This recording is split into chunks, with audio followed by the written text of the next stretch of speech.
Okay, good evening, everyone. It's July 9th, and welcome to the Select Board meeting. And we're going to begin by saying the Pledge of Allegiance. Hey, how are you, Kristen?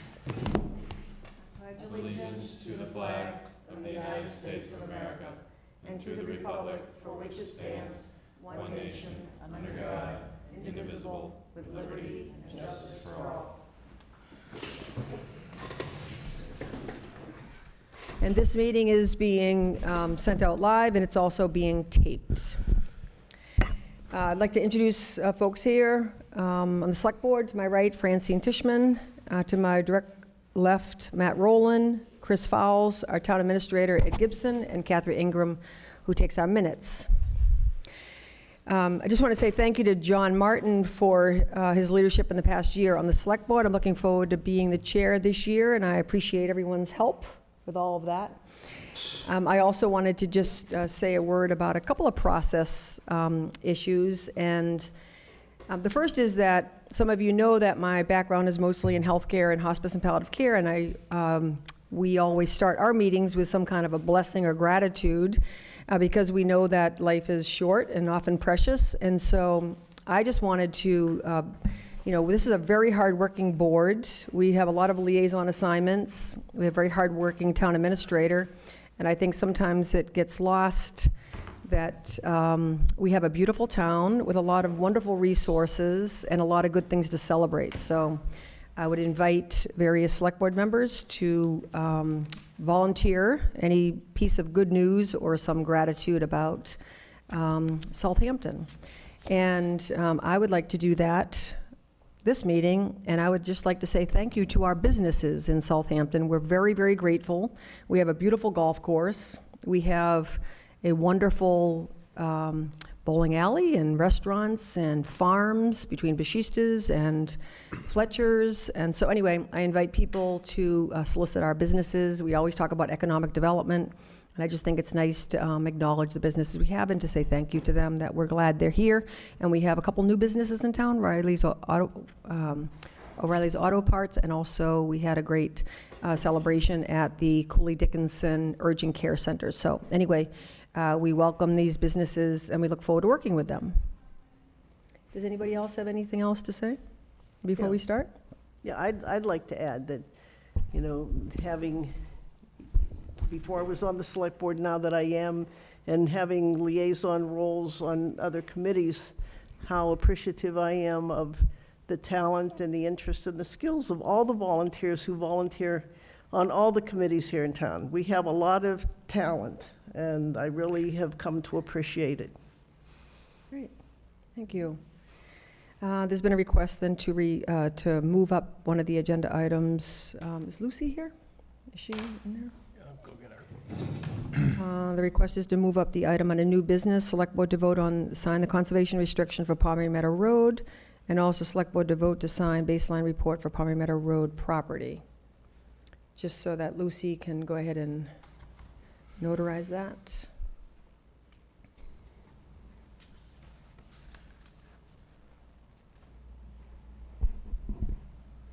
Oh, wait, we might as well just go ahead. There's a couple of appointments. The first is Dawn Warren, Historical Commission, reappointment, term to expire 6/30/22. Charlie Kanicki, Hampshire Regional Emergency Response Committee, Southampton Emergency Response Coordinator. His term expires June 30th, 2020. Would someone like a motion to approve? Yeah, motion to approve both appointments. I'll second that. Thank you. Okay. All in favor? Aye. Aye. Great. Do you want to continue? We went ahead and did the appointments. Ed. Let's just keep going until when she shows up, we'll do it next. Okay. Let's start with Select Board reports then. Who would like to start? Okay. Go ahead, Matt. I'm happy to start because I just don't have much to report. So PQB meets this Thursday. So we haven't had a meeting since last meeting. And school committee doesn't have a meeting scheduled. They typically take July off and will resume in August. And capital committee hasn't had a meeting, and we don't have one scheduled for the near future. Chris or Francine? Yeah. I attended my first Board of Assessors meeting, so that was not terribly long, but it was interesting to find out what they do, so I'm looking forward to being part of that group. And both Francine and I are part of the master plan committee, and I was there last night. So just to give you a report that we're still working on chapter by chapter, as Mike Rosenberg talked about last week. We're going through and analyzing each chapter's goals and strategies according to the SMARTY goals of what's strategic, what's accessible, what's relevant, what's equitable, et cetera. And so we spent time last night on the chapter 3, which is the historic and cultural resources one, and spent a long time on that, looking at the ag map that's been done in town, which some of you may or may not know, but there is actually an agricultural map in town that talks about where the farms are. So it's down here at Town Hall, if you haven't seen it. And believe it or not, there is one that we talked about last night that I couldn't find right away, but there is one. It's called the Points of Interest of Southampton. It says it's dated 1967. I'm not sure if that's the last iteration of it, but that's one of the things that we'll be looking at too in the master plan discussions that we have. So this is pretty lengthy with some interesting names on it that probably most of us have never even heard of. And then we spent a long time talking about the fact that we don't have a local cultural district here. Historic district, I'm sorry. We have various things on the Massachusetts and the Federal Register, but we don't have a local historic district here, and there was discussion about thinking about those things and what the implications might be if we did that, where it would be, most likely the center of town here, what some of those restrictions might be, et cetera. So there's some further discussion that we'll have, but it was a good meeting anyway. Do you want to add anything to that, or do you want to say about any other committee?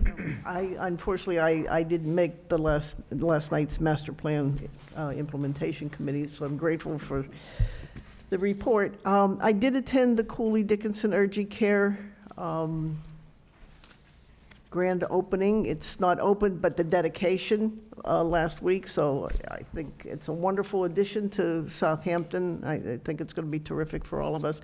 I don't hope not to use it very often, but I'm glad it's there. I'm sure everybody feels the same way. There's some reassurance there. The Bylaws Committee will meet again tomorrow at 10 a.m. on the second floor conference room, and as Matt said, the Hampshire Regional High School Committee will not be meeting until August. They took July off. And that's it for me. Thank you. All right, and CPC meets July 10th, so no new information there. COA is skipping July, and we're meeting in August, and the Open Space Review Committee meets this Thursday. So no additional information. Sorry, one more. Community Preservation also meets tomorrow night at 5:30. Oh, actually, that's right. Actually, you're now the liaison to CPC. So Board of Health is my new liaison assignment, and they have not met. In fact, I looked, they have not met for quite a while. They didn't have a quorum in May. They met April, so I'll be reaching out to the chair of the Board of Health to find out. All right, how about? Pardon? Planning Board's tomorrow night, thank you. That's one of John's assignments, thank you. Huh? Well, Jim's not on the board anymore, so John Martin is planning. Yep. Okay, Ed. Do you want to start, since we don't see Lucy yet? Well, she wasn't here, and she walked Oh, out, okay, so- there she is, there she is. So let's do Lucy. Okay. Let's get the official stamp. Quite all right. Okay. So would you like to go back to the conservation restriction and the Yes, baseline yes, report? yes. Thank you. Yeah. Okay, so we have two documents that we need to sign. The first is the conservation restriction for the Pomeroy Meadow Road property. That'll be, the property is held by the Water Department with the conservation restriction held by Kestrel. Did everybody get a chance to read through that? Mm-hmm. Are there any questions? Is the hard copy in this packet or no? Yes. Yes. Okay, because I saw it online. I just wanted to, Oh, one of the documents had a typo in it. I don't think it was the conservation restriction. I think it was the baseline document. Nope, it's not there. No, you won't. Yeah, I You won't don't have see- it in We had the hard copy packet, in yours. yeah. Okay, are there any questions about the conservation restriction that Kestrel provided? No, I went through there, and I think the signage looks good that's up there now. They did the parking lot and the signage, as we noted before, and I think the next signage will be to put up what the restrictions are Mhm. for the use of that, because it's fairly limited to walking and picnicking and that's about it. So, And I'm assuming that the findings that they had, the detailed findings around the barbed wire fence and the dog kennel and all that, the water department will be following up with? I probably will end up sending a letter to Okay, the abutter on that. There was also, at least not in the conservation restriction, but in the baseline report notation that there was a kennel on the property. I can report that that kennel was actually moved off the property and back onto entirely onto Mr. Wash's before we closed. and just a reminder, what did we end up paying for the property on this one? Do we know? Oh, God, thank you. Sorry, I didn't mean to blindside you. I know we It's approved on at the- town meeting, but I'm not sure if we hit that amount. No, Six, that was what was approved. That was Yeah, approved it at was town what meeting, was but I thought we came approved. in less than that, maybe, did we, or not? No, I believe it was I believe Scotia- 612.5. I think that's where it was. Yep. $612,500. Yeah, I was going to say 610, somewhere around there. Good, okay. So, less than what we thought we might do at town meeting, which is great. Mhm. and the use of the property, there are restrictions in terms of some motorized vehicles, and there's currently motorized vehicle tracks, and so that oversight would be provided by the water department, correct? That is correct.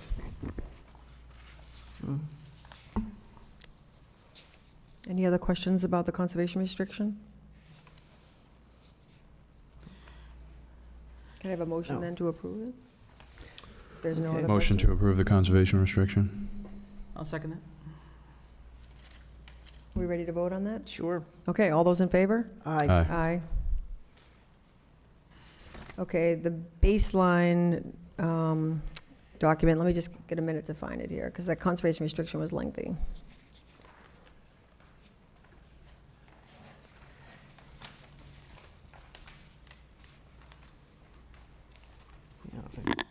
And this one would need One just goes approval into by the the- board, but it would just be the chair that would need to sign it. Okay.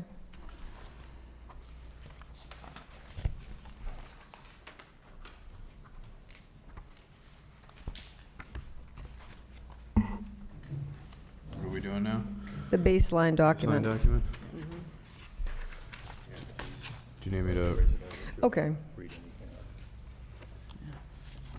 Oh, that's on the conservation restriction, though. Oh, the baseline. Yeah, there was just a date, there was just a date problem, at least on the electronic copy. Thank you. But it doesn't look like it's fixed on here.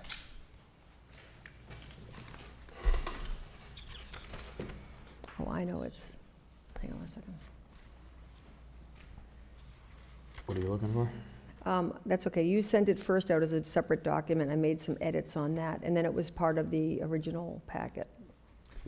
Mark Wamsley did make a few edits Okay. after I sent out the All original. right, there was, so the date was, like, the year was a 5-digit date. There was a Oh, couple yeah? of things that were just typos.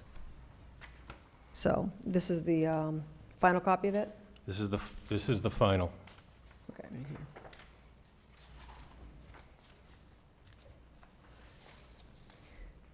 Did everyone get a chance to look at the baseline document? Yes. Are there any questions about it? No, I thought it was actually pretty thorough. I think they did a good review of the property and all the photos that go with it. I think it's Yeah, that pretty was clear. very interesting. For those of you that don't know, the baseline document has all kinds of maps. It has a list of all the different kinds of trees, all the different kinds of plants. They had incredible amount of information around land management plan, additional stewardship requirements, harvesting. So anyway, that's what we're approving, And the condition of the property. in the condition of the property, Yeah. which is actually impressive. So would you like to make a motion to approve the baseline document then? I move to approve the baseline property document. I'll second it. Okay, all those in favor? Aye. Just sign one of the bottom ones, because this is, This is you. okay. I thought it was you. No, I could be the chief administrator. executive officer as the chair. Today's date? That's not the baseline, though. That's the conservation restriction. Yeah, that is the correct one that needs the notarization. This one does not.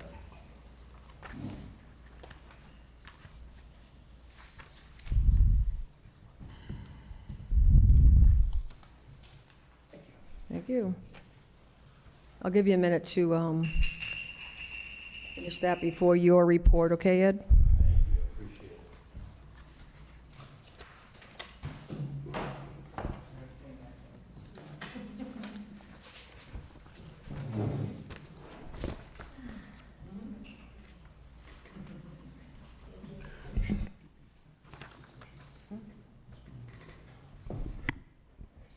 And Lucy and I will both be at the Water Commissioners meeting at 8 a.m. tomorrow so that they can sign and have their signatures notarized on the conservation restriction. It'll come to us.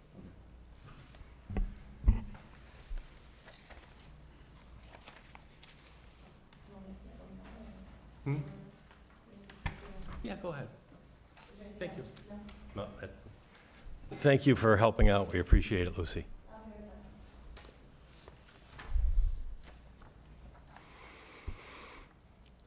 All right, would you like me to delve into my report? I'd love that. Okay. Updates, the Fitch Farm subdivision pre-construction meeting, which was one of the conditions of acceptance by the planning board, was held yesterday morning here at Town Hall at 10:30 a.m.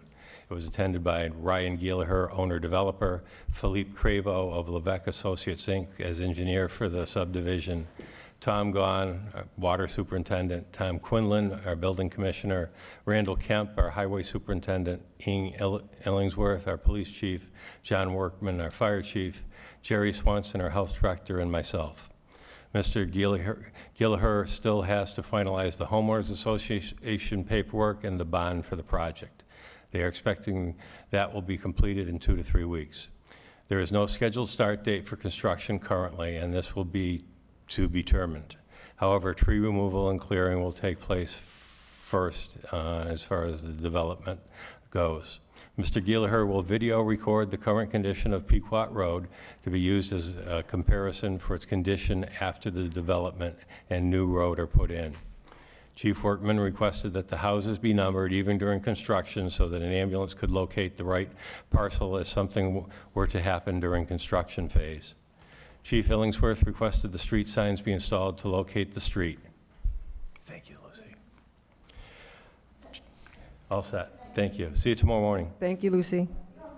Jerry Swanson asked if the water system was going to be looped with the other development Bless you. next door, which currently still has not been approved by the planning board.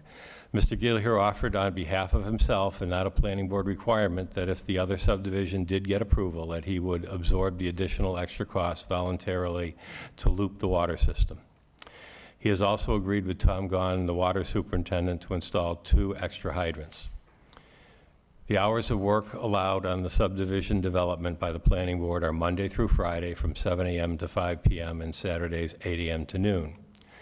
There's a good deal of question as to whether these hours of approved work apply only to the development itself or also apply to the construction of homes, as a developer will be selling the lots off individually and will not be building the homes.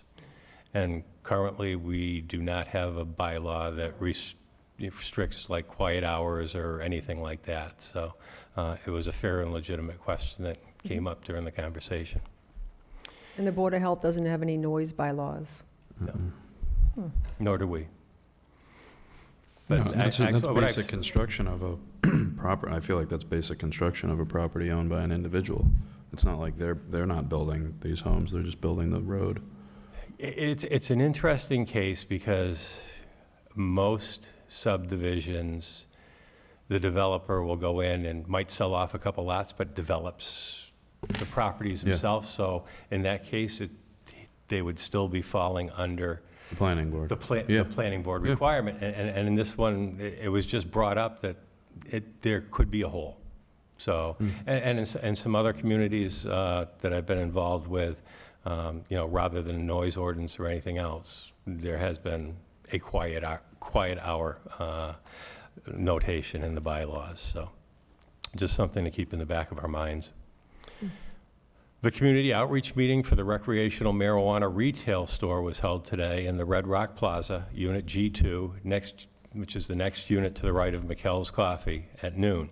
It was attended on behalf of the town by the health director, police chief, a member of the planning board, a member of the board of assessors, several select board members, and myself. The unit is approximately about 800 square feet and will be remodeled to have a security check in up front and then electronic approved entry to the retail space itself. The intent is to have all products available, whether to be smoked or to be consumed. Questions concerning qualifications to be employed to security were asked. Now that the community outreach meeting has been held, the vendor, Vulcan LLC, may file for a license with the state, and the next local steps will be for them to negotiate a community host agreement with the select board and file for a special permit application and site plan with the planning board. The process is expected to take 6 to 12 months from permitting to remodeling to opening. The town clerk's office will be closed the week of July 23rd as the town clerk will be on vacation. The assistant town clerk, Angela Bolduc, is resigning effective July 18th. The town clerk and the principal assessor has asked if it would be possible to share the same employee if the situation arose. The two part-time positions, if shared by an employee, would mean that the positions would be combined at over 20 hours per week and would become benefited. PPPB will also consider this request. At the current pay rates for these two positions, it is becoming harder to find an employee willing to accept the positions or to stay working for the town for any length of time if the position does not have benefits. So the impact that is outside either one of the two's budgets is the benefited piece, and that primarily biggest expense that gets added to that would be the town's 75% of health insurance. Mm-hmm. So they are, like I say, they are requesting PPB look at that and give them a recommendation. The health insurance budget ultimately, I believe, falls under the select board, so would be looking for a recommendation from you also. Okay, and can we get the figures on that, what it would end up being and Yeah, what the difference would be based on budget? certainly. FEMA has requested us to have our response to their questions concerning the Manhan River water main hazard grant placed on town letterhead rather than having the response come from the engineering firm CEI, which we had done a few weeks back. I have the response letter on town letterhead if the chair would be willing to sign it on behalf of the select board. So it's the same thing, it's just with our letterhead. Yeah, there's a couple edits to it because FEMA also asked that any reference to CEI be taken out of it. And they also requested that one sentence in there. There's some confusion because while the water main replacement is designed and costed to be fulfilled under this grant, the removal of the old water line is supposed to be taken up and funded by whatever funds the actual removal of the dam and the restoration of the riverbed there. Mm-hmm. And then that they were confused on, so they asked us to take any reference out of the letter that spoke about removal of the old water line. So that's been done too. Okay, The open house for the Cooley Dickinson Urgent Care Center in the Big Y Plaza was held on June 27th. Francine Tishman and myself attended representing the select board in the town. The event was quite well attended, and the facility is quite impressive with 6 exam rooms and a procedure room and its own x-ray room. They are currently just waiting for their state permit so they can officially open the facility. And I think it'll be a wonderful thing for Southampton when they finally are Great. open. We have had issues yesterday and today with the air handling unit and compressor, which covers the health, building, break room, and select board town administrator offices. BG Mechanical has been called and was here troubleshooting the issue.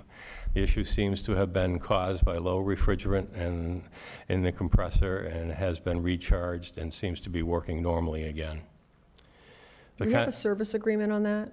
Or is that, do we end up paying every time we? Our service agreement is for basically the seasonal changes. So they come in, they seasonally change the air, all the air filters that are in the system. They check the belts and replace those if necessary, to lubricate the motors, and they troubleshoot some other stuff. But this we pay for directly. Yeah.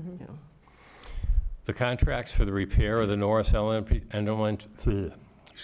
Elementary School sidewalk has been awarded to Adam and Ruxton for $18,800, and for the replacement of the fire alarm system to Lee Audio for $28,498. The request for quotes for the carpet replacement and for the metal exterior door replacements are currently out. Great. And one thing on the sidewalk repair came in at 18.8. The request to the Capital Committee and to town meeting was 26,000. They have asked me if it was possible to use the extra funding to replace additional sections of the sidewalk, and they're up to the $26,000. There's two pieces of this. I've asked them why. Are there other sections of sidewalk that aren't quite as bad but still need repair that they didn't ask for because of what they thought it might be funded for, or why are they looking at the extra money? So they're looking for some feedback on that. The other portion, which I can answer them directly, is I know they can't go all the way to $26,000 because it's a Chapter 149 construction project, and the initial contract will be for the 18.8, which was bid. You can only exceed that contract amount with extras by 30%. You can't go over 30%. So that, in my quick calculations, it comes out to about $24,000. So I know the highest that they can go is about $24,000. But when I get a response from them as far as why they're looking to do some additional sections, I will let you know. I have a couple questions, but does anybody else have anything? Yeah, I mean, who's actually putting forth the request? Is it the school itself or The school, right, which is where the capital request came from in the Right. first place. I mean, I would just like to see the pictures of what it is that they want to repair additionally. I mean, because if the pictures tell the story that that it should be replaced, then I would think that we would do it now so that we don't have to go back to the And town do the process and do it again, and then have the town be like, Right. wait a second, we just paid for this, but yet it's a different portion of the sidewalk, and then we have to explain this, and it just Right. doesn't, Yeah, it doesn't makes sense. compute. Like, Uh, take care of the sidewalk now and be yeah. done with the project. I'm of the same mindset. And also understanding that why they didn't include it the first time. That, I do want to understand that Yeah. too, yeah. And the article for the warrant did say to repair the sidewalk, so it's not like they're trying to do something No. different. No, But I'm absolutely just not. concerned about there wouldn't be other bidders who would then have a problem with The scope being the changed. scope being expanded. Good point. Like I say, under mass procurement laws, you can go up to 30% additional. So, and like I Is said, that over cost, or is that additional scope? additional to the contract price. Okay, so it doesn't specify that it's just the work ended up costing more and you can exceed it by 30%? Right. But you can't, it's okay to add in additional work? You could if it is related. Okay. Yeah, and that's what I would like to find out. You know, like I say, I'd like to Okay. find out the rest Is of there those any need answers. to run this by the Capital Improvement Committee? It's not a bad idea. Once Okay. we should just get all the information, pictures, why they're requesting it, Right. what their thought process was initially. Yeah, I agree. But I would also hope, I think the hope and plan is that they would do all this work before school starts. Exactly. So if a meeting could be held, if you Mm. feel like that's necessary, then expedite it so that it doesn't Yeah. hold up school starting, Sure. or it doesn't hold up the work before school Yeah. starts. And then, let's see, lastly, under updates, Chief Illingsworth and myself will be going to Worcester Friday morning for a meeting with the Department of Public Utilities and Eversource, along with another community concerning the February windstorm, tree and power line damage, and the non-payment of the police details. So I'll let you know how that comes out. Good. Old business, Tom Gahn, water superintendent, called to let me know that he is arranging to have the Cook County Road parcel and the Pomeroy Meadow Road parcel brush hogged of the high grass on these two water protection parcels. And I think you'll remember that we had been receiving some emails wondering when that would happen. And Tom was arranging that, and he knows that the Pomeroy Meadow Road parcel has high grass in it now, so he asked, was it okay if he could arrange to have that done too? And I said, absolutely, that is allowed. Okay. And did you or Tom get back to the person that?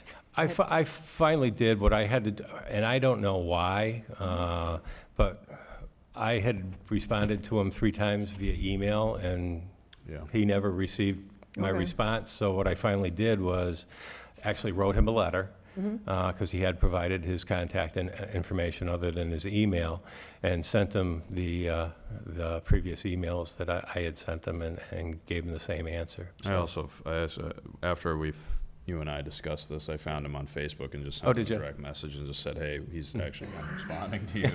Either check your spam or junk, or or call him. Here's his number. Yeah, thanks. Yeah. And then upcoming select board meetings, next one will be July 23rd, and I don't think we've set the ones for August as of yet. Someone wasn't able to come on the 23rd. Was that you, Matt? I think it's Francine. I won't You be here can't the be on the 23rd. 23rd. Does the 23rd work for you? And It does. Yes, as of right Okay. now, yeah. And I have it in my calendar. do you want to set August, or do you want to wait until the 23rd? I'd be Well, happy to set it the tonight. next progression would be the 6th and the 20th. Yep.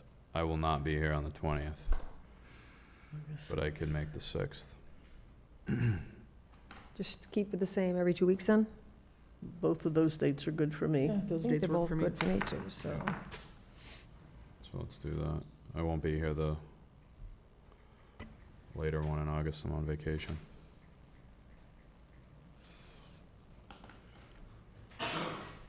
Bless you. Any questions about the town administrator report? Well, does this include old business, or are you gonna, or do we have old business to get into too? Or- You mentioned an old business item, so I didn't know if you wanted. No, they're all on here. Anything, Francine? No. Chris, all set? No, I'm all set, thanks. Okay, then we can go to old business now then. FY19 budget and expenditures review. Did everybody get the latest copy? Mm-hmm. Now, is Vicky going to be here for the transfers, or are we just going to do it all next Monday? The budget, any transfers? She'll be here, she'll be back on Monday to put Okay, so Monday will last be set with the last of the transfers, Yes, right? correct. And then that meeting is I forgot to put that in here. It's 5:30, I think, isn't it? It's 5:30, and it's upstairs, and it's a joint meeting with the Finance Committee. Okay. Yeah. And I- it would be helpful if we got those beforehand. Was that going to be possible? No, because she won't be back until Oh, okay. Monday. Okay. Ed, I just had a question on the expense report. It appears that none of the chapter money was expended this year. Is it being encumbered, or very little of it was expended? Is it being encumbered for projects that started this year, or are we just rolling it over? What chapter? No, Chapter 90. yeah, 90, yeah, okay. yeah, a good portion of it is actually encumbered Already okay. for the East Street Bridge Okay. design project, and Randall does have two Okay, because we specific. don't have a category for that. You're right, in this and Randall's got document. two specific road projects that he had bid out under the Hampshire County Okay. government joint bid, also for this year, which would be Chapter 90 funds. Okay.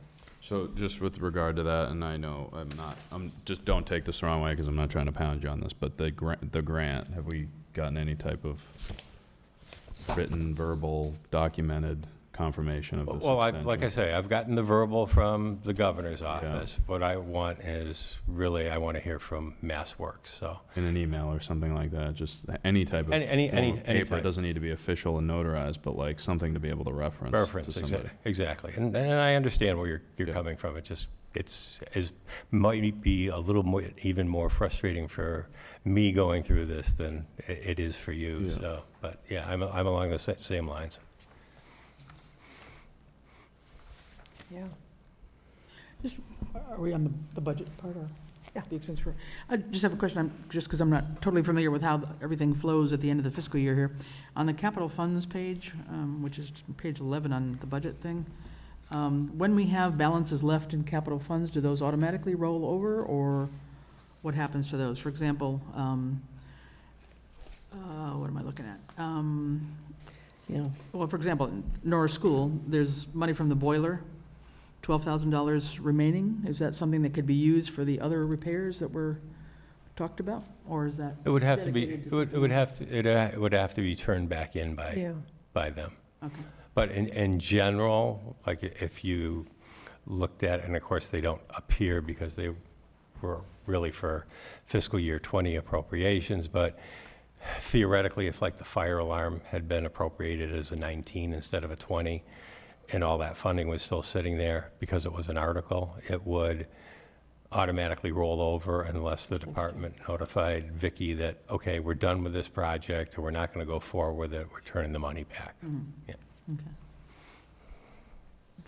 And I know specifically on that there, but I would think it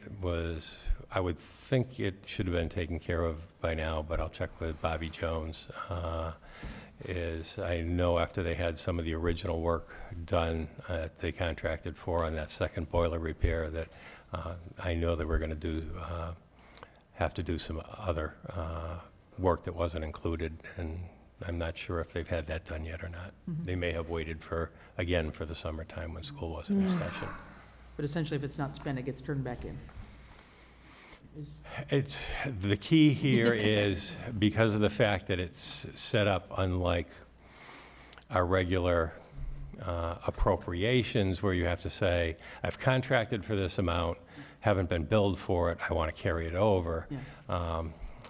All the article questions and like the capital goods are set up to just roll over automatically unless the department notifies Vicki that they can be turned back. The hard part of that sometimes is departments will forget about those funds. Okay. But yes, if, say, for example, that boiler, they're completely done with that boiler and there's $11,000, they could turn that back in. It will only go back to capital expenses, and that's $11,000 more than what we'd have rolling in and appropriated from the free cash for capital projects for the next year. But if it did get turned back in, it doesn't get dedicated back to the school. It's back in the bigger pot. Back That's if it rolled No, over. It's- it's in the general capital Yeah. Yeah. pot, and then would have to go through the capital request. Yeah, so they don't get any Their credit for their turning it in. recommendation, Board of Selectmen putting it on as a warrant article, and then town Okay. meeting approval. I was just wondering, okay. And there must be some deadline date. I mean, it can't just sit in the fund forever. What's the check and balance? I know with community preservation, on a regular basis, we're reviewing the funds that have been allocated to certain projects, and the chair usually follows up to make sure that, they're done with it, or it's already been reconciled. Yeah, Does capital do you go through? I try to take on that Okay. role when I see something that's been sitting around for a while, which reminds me that there was a couple that I probably asked them about 3 or 4 months ago and never got a response on, then I'm going to have to go back and shake the tree on. But Yeah, I will add that boiler repair to the list. okay.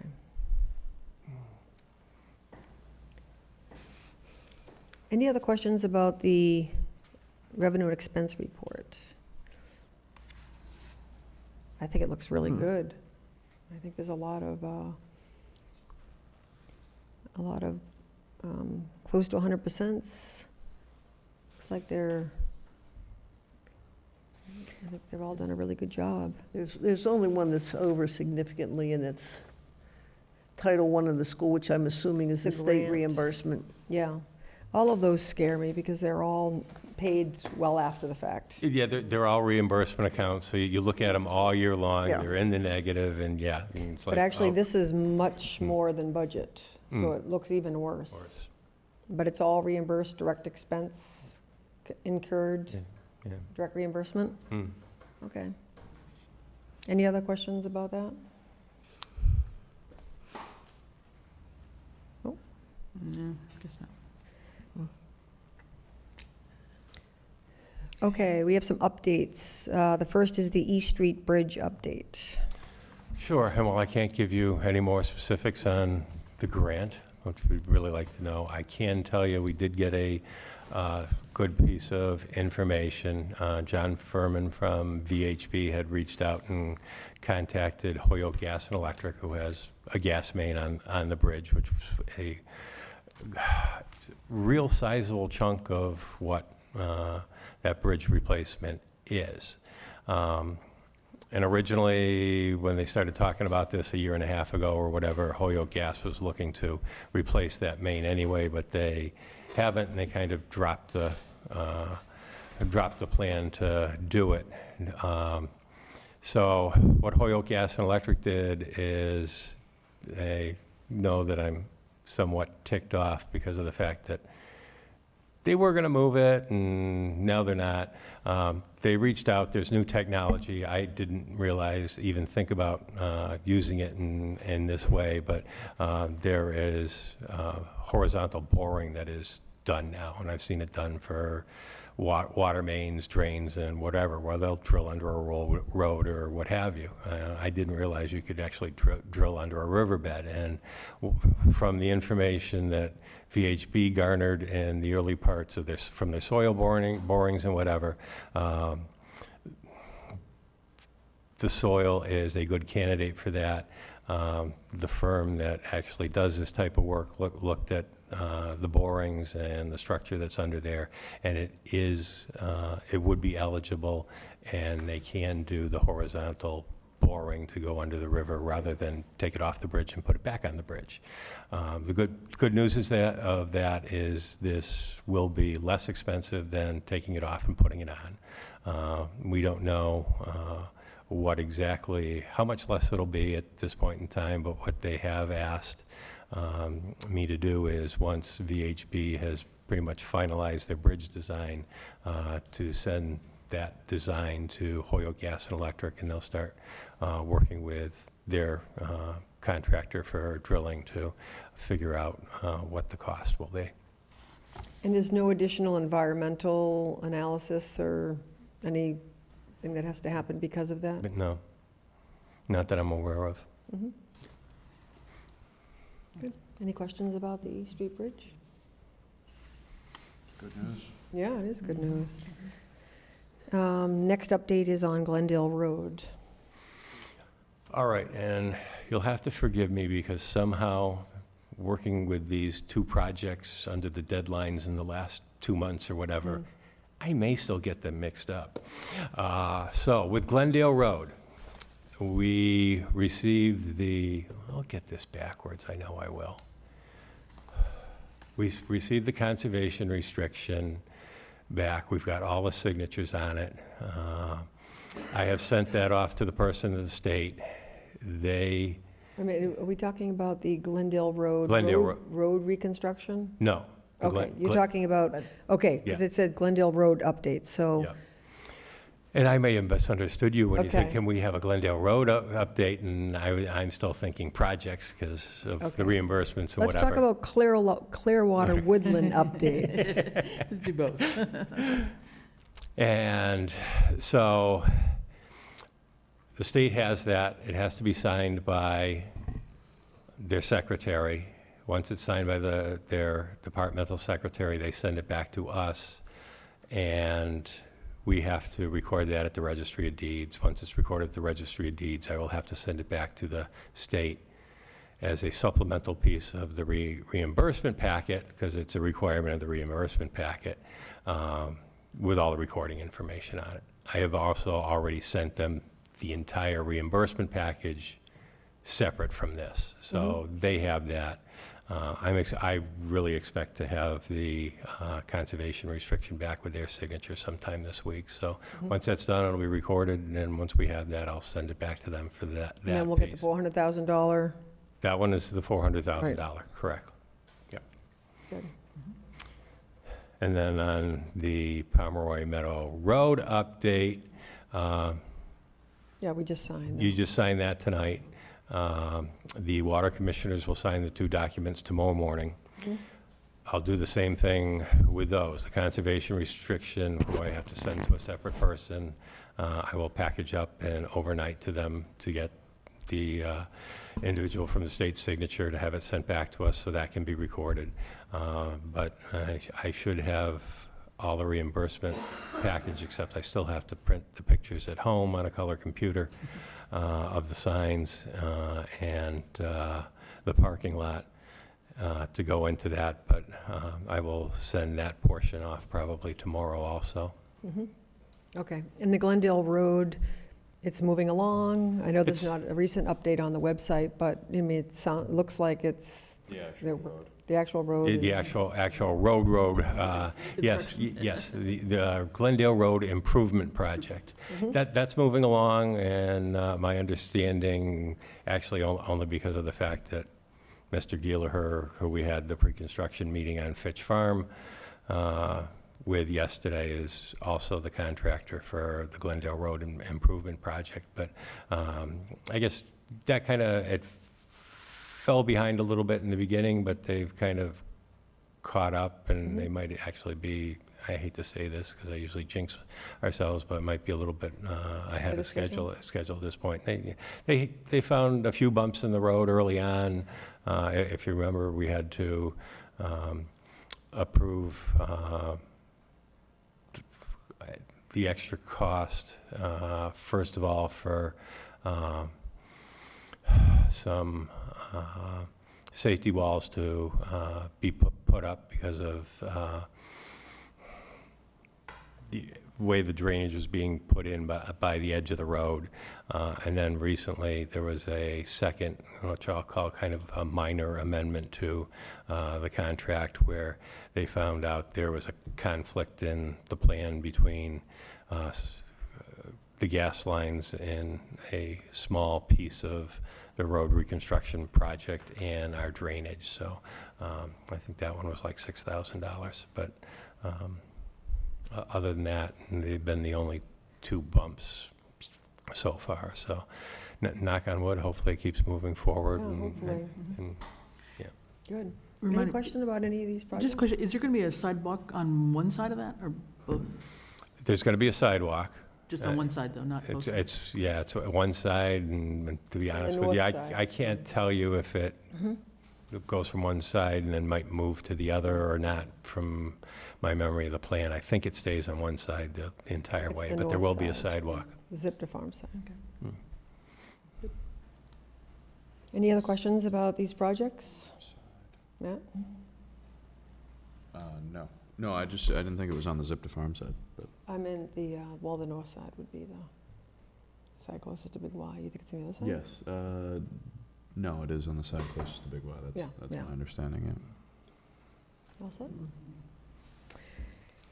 Thank you very much for that. You're welcome. Okay, we already talked about the conservation restriction of the baseline report. So the next item on the agenda is Select Board priorities, goals for FY20 discussion. And it's been suggested, I mean, last meeting we had 2 presentations. The first one was on the fiber optics and us being a municipal light district, and the other one was on limited sewer. And it just seems like we have a lot going on, obviously, and I just didn't know, it has been suggested that maybe we discuss what would be priorities for the upcoming year, because I think that otherwise it feels like we're just responding to putting out fires or whatever, that we, usually when you put a microscope on something, it moves the needle. So I just wanted to see what people, how you wanted to move forward on discussing priorities. I mean, out of the 2 ones that you listed, I'm personally most interested in the limited sewer.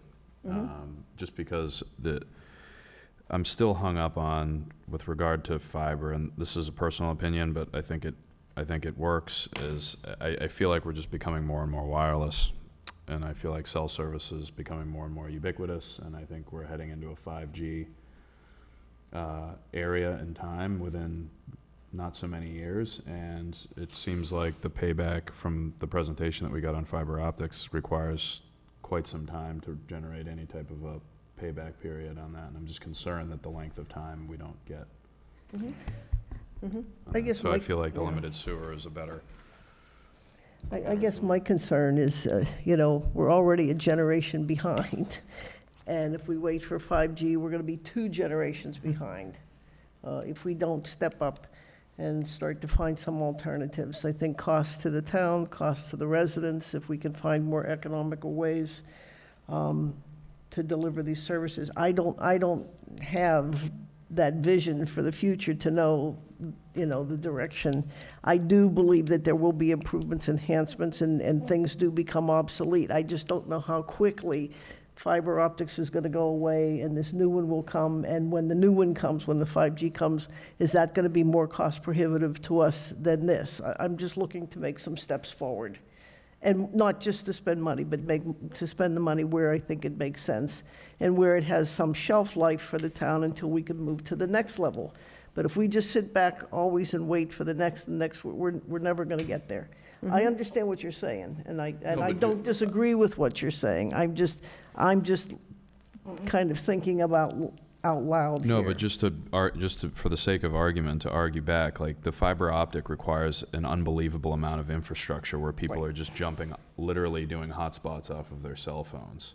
And so my question is we put up all of this infrastructure, we bury it, we put it on lines and poles, and wireless, I mean, phone service and adding a data package onto your cell phone is like $30 a month or something like that. It's ridiculous. It's not that expensive. And so like people are streaming videos off their cell phones. People are streaming, they're connecting all of their home services off of their cell phones. They're streaming content off their TVs, off their cell phones. So I guess my question is if that process continues, then 5G enters, and if it's at a reasonable cost, I'm just generally concerned that we can't obtain all of our money back on such an infrastructure, high infrastructure project in a reasonable amount of time. And by that, I mean, from the presentation, it doesn't seem like we get our money back. Right, it was a number in of 20 years. years. Yeah. So it's kind of like Yeah. 20 years. I mean, Then with that thought in mind, can we set our sights on the next generation and start to make a plan to Yeah. get there and be there when it arrives? I think we're kind of behind the curve, so if that's, you know, an avenue we should explore, let's get some information on that and get the direction for that and set our sights on that. I'm fine, just as long as we keep moving in a forward direction in a way that's going to benefit. I think when I listen to this, I think of it a little bit as a little bit higher abstraction.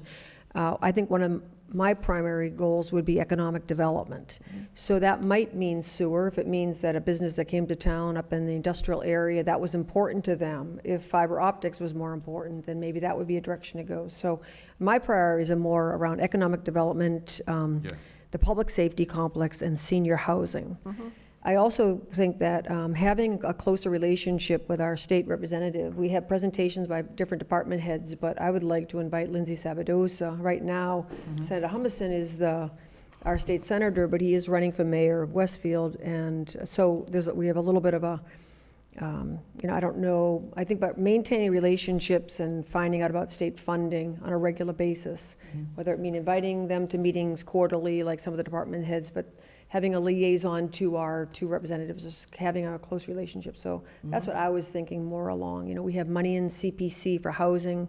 You know, we really should be moving towards senior housing where we basically want our seniors to age in place and they can't. And also, obviously, the public safety complex is a huge interest in the residents of Southampton. So those are the kinds of things I was thinking about, not so much specifically sewer versus fiber optics, more of, if the goal is senior housing, would it be advantageous to have sewer, if we're talking about multi-level or multi-family? If we're talking about business, would they be more interested in having sewer versus having a higher or faster internet, that sort of thing? I mean, just to add on to that, I mean, adding those 2, public safety and senior housing, are obvious priorities, but maybe just to take it one step further on a higher level, and maybe Francine will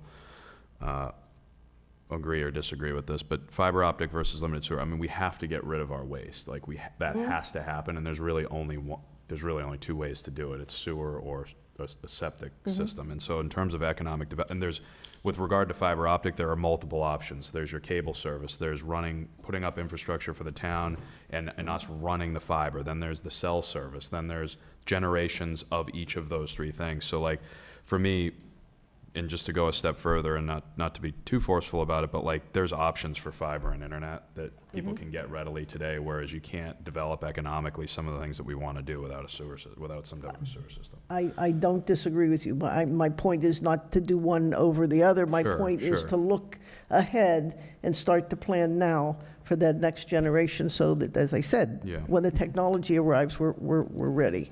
The only other thing I'd like to add to that list is some kind of an energy alternative. Yeah.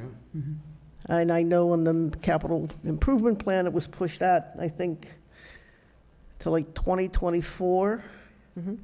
And I don't know if there's any other consideration. Like, are you thinking like solar farm Solar, wind, yes, yeah. on some of our town On- land? Yes, I mean, we have the property that was purchased behind the fire station specifically. You know, it's not being used. Is that an appropriate location? Has it been the feasibility of doing that, even if we would generate electricity for town facilities as well as maybe the surrounding neighborhood? I don't know. But again, doing nothing isn't going to get us there, so. I think the main thing we need to do is just have a plan. I mean, I think sitting on the master plan committee, it's obvious that there's lots of things, lots of opportunities, but it's scattershot, and we really just need to narrow down what it is we want to do, and a lot of that goes back to land use planning. And that ties into bylaws, it ties into zoning.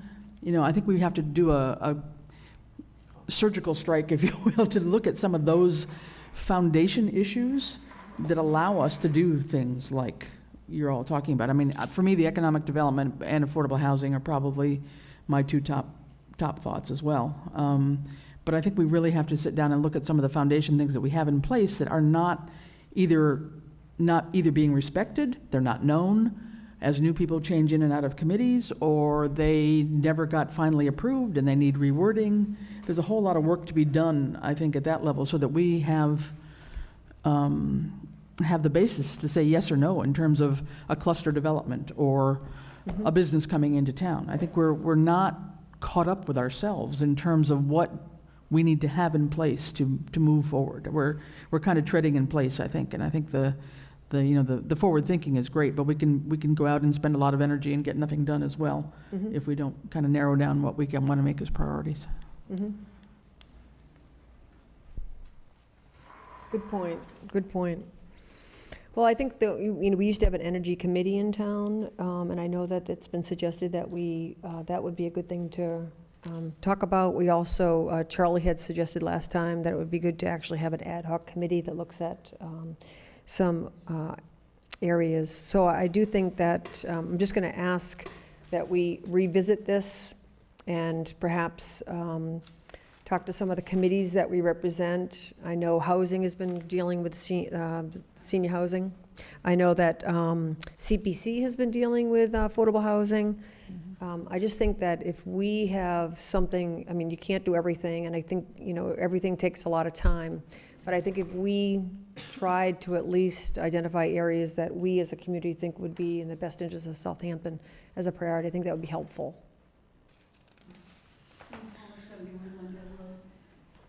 Just to comment on this, because I'm part of the Master Plan Implementation Committee as well, there are so many things that, as a town have come up, but two things that I think also could be considered for your list that are underway include bylaw review.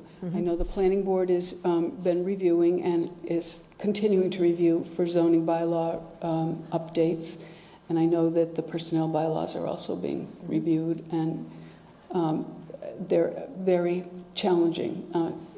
To me, those should be considered for your list of priorities.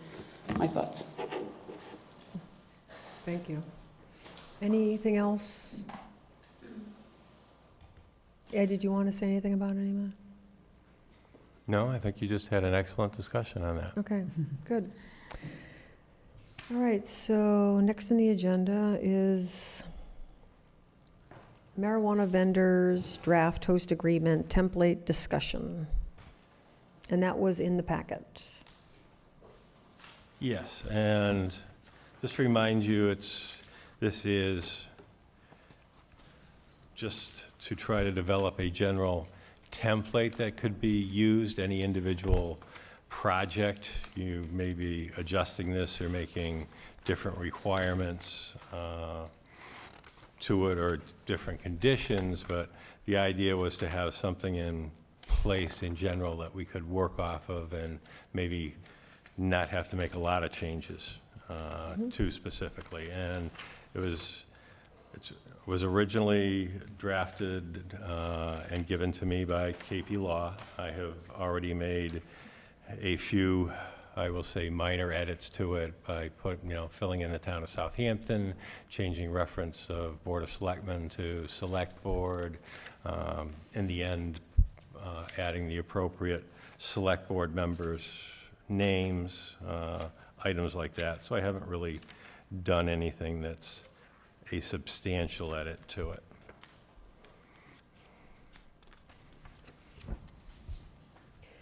And so this is the standard host agreement with the business that provides the retail office of cannabis. And this has been gone through the Cannabis Commission, it's been the planning board. It's been used in other It's communities. a template.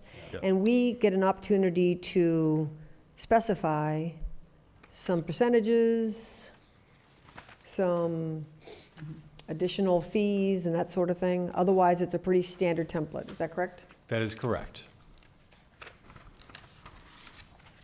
So right now, just for the benefit of those that don't have it in front of them, what they're talking about is an annual community impact fee equal to 3% of gross annual sales that would be paid out quarterly. So that's something would be a standard amount coming back to the town. Correct, and it can be up to 3%. I've asked KP Law, now that we've seen more establishments open up, if they're still seeing this at 3%, or is that being reduced now? They have said that, no, they're still seeing that at 3%. And just to let you know, the impact fee is different from the local tax Right. that we approved at the town meeting at 3%. And the local tax portion is appropriate to recreational retail. Medical marijuana, the customer does not pay tax on that. So if it was a medical marijuana distributorship that opened up, you would not see that local tax. So in this particular case, if we're talking a recreational retail establishment, vendor, store, whatever you'd like to call it, it's actually subject to that 3% Okay. local tax that we've already approved and accepted, and would also be eligible for whatever percentage we wanted to request and negotiate up to 3% under the impact fee. Mm-hmm. And the impact fee, for example, is going to be additional police requirements either for parking or traffic or whatever, and that actually would be, the 3% would be used towards that? And it can be anything: police, fire, ambulance, any type of services that you're seeing an additional drain on or cost to the community from this particular establishment.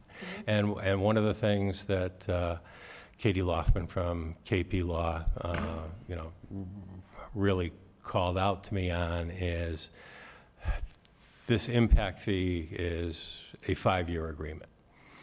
And what she emphasized on that, no matter what we put in there, at the end of 5 years, it can be renegotiated, otherwise it disappears. But she said it's very important to have your departments document whether it's extra inspections, Right. trips, whatever, over those 5 years, because when that 5 years is up, you'd really have to justify going back and Right. saying, we want another, we want this renegotiated at 3%.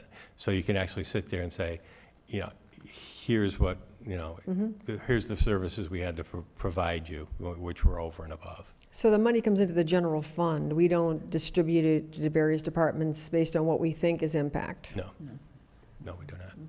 I mean, you could use that theory in your mind as you try to approve the budget for Right. town meeting, but Right. there's no direct And correlation. do to some that. towns use a flat amount per year, or is it always a percentage? I've always seen it as, a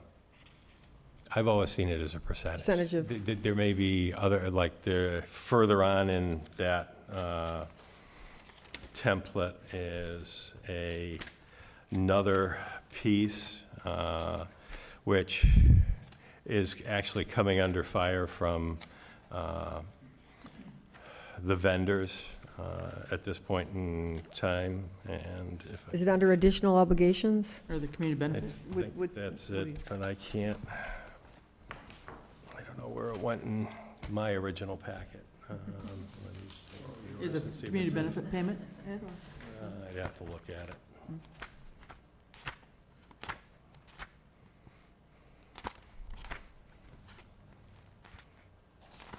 trying to see.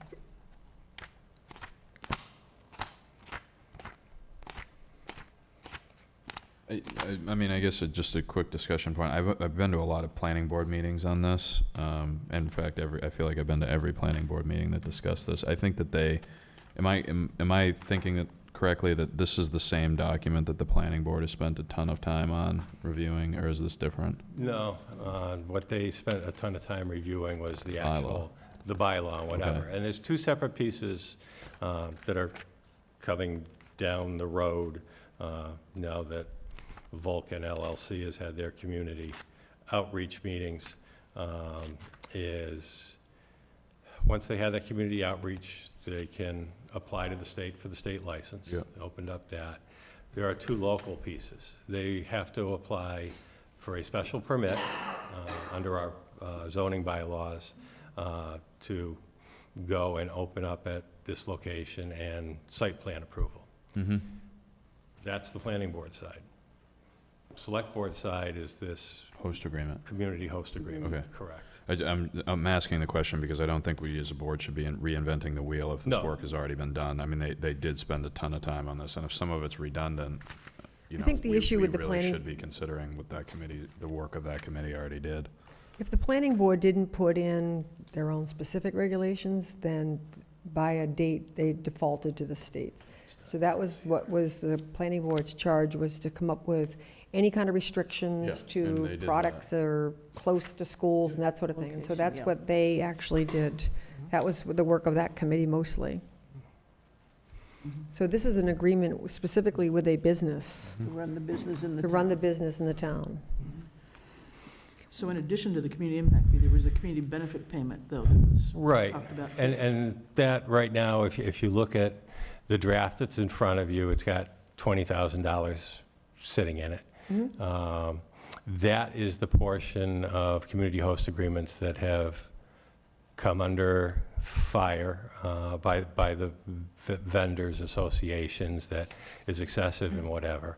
And that's intended to be for education, around substance, Right. that sort of thing. Yeah. Yeah, I mean, if you had, I don't know, if you had a grower going in and taking up 5 floors of an old mill or whatever, and you had a fire department that was the only 5-story building in town and hadn't been used for years and didn't have a ladder to go that high, you could actually ask for some money to go out and buy the equipment to, protect that, or at least go towards it, and that type of thing.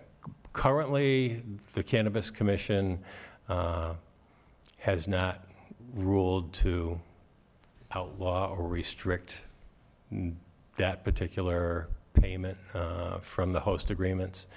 At they, at some point in time, they may rule against them, but currently it's something that the board could ask for legitimately in a part of a host agreement. Is that amount typical? Yeah, I mean, According to KP, yes. I mean, for this, I Well, don't know. regardless of the size of the town. I mean, would I turn around and ask for 75,000 or 50,000? No, but No, I'm I just would wondering, it say, just seems, yeah, I would say, 10 to 30, 35,000 is range. and do you have to have a statement on what it would be used for?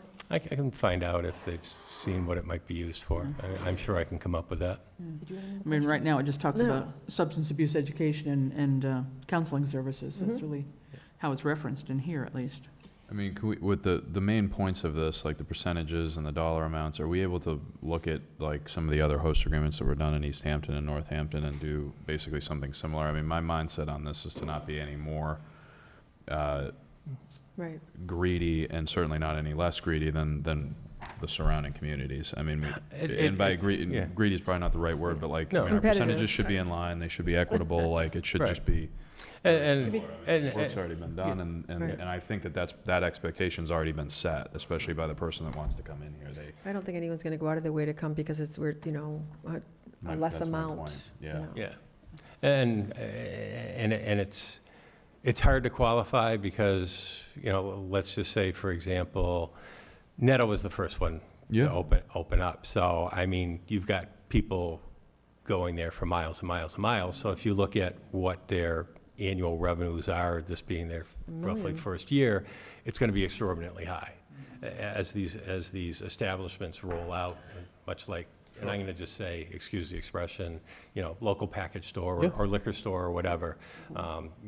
Those revenues that you see in that locality, I think are going to drop. So while you might talk about the same percentages, if you tried to equate that to, oh, geez, and And we shouldn't do that from a numbers perspective. I just No. think that we should just make Yeah. it, we we should should make it be accommodating, like, yeah, exactly. I think this is going to be, so I think the first ones that opened up, I think probably the communities had the vendors a little bit under the gun, yeah, shall we say. definitely. I don't think we're in that particular position, I think we have to be fair. Yeah. I don't think we can look at this as a cash cow, in other words. Well, Right. and Northampton too had the medicinal angle, which we won't, right? This is recreational only. This is recreational So- only. It's different. Yeah. But, I mean, I personally like the community benefit fee here. I'm totally in support of some sort of a fund for any kind of education, prevention, and counseling things. I think we should not lose sight of that, whatever. If Oh, the absolutely. 20,000 seems fair, or up to Yep. 30, I would agree, would be probably our maximum, but I think that's really important. And the other, one thing is, reading through this, what strikes me, I mean, it seems like Vulcan, number one, is somebody from town, so that's one, but also the pledge to use labor and services in town for whatever kind of construction, let alone the jobs that he would, put forth in terms of hiring people on the facility. Yeah.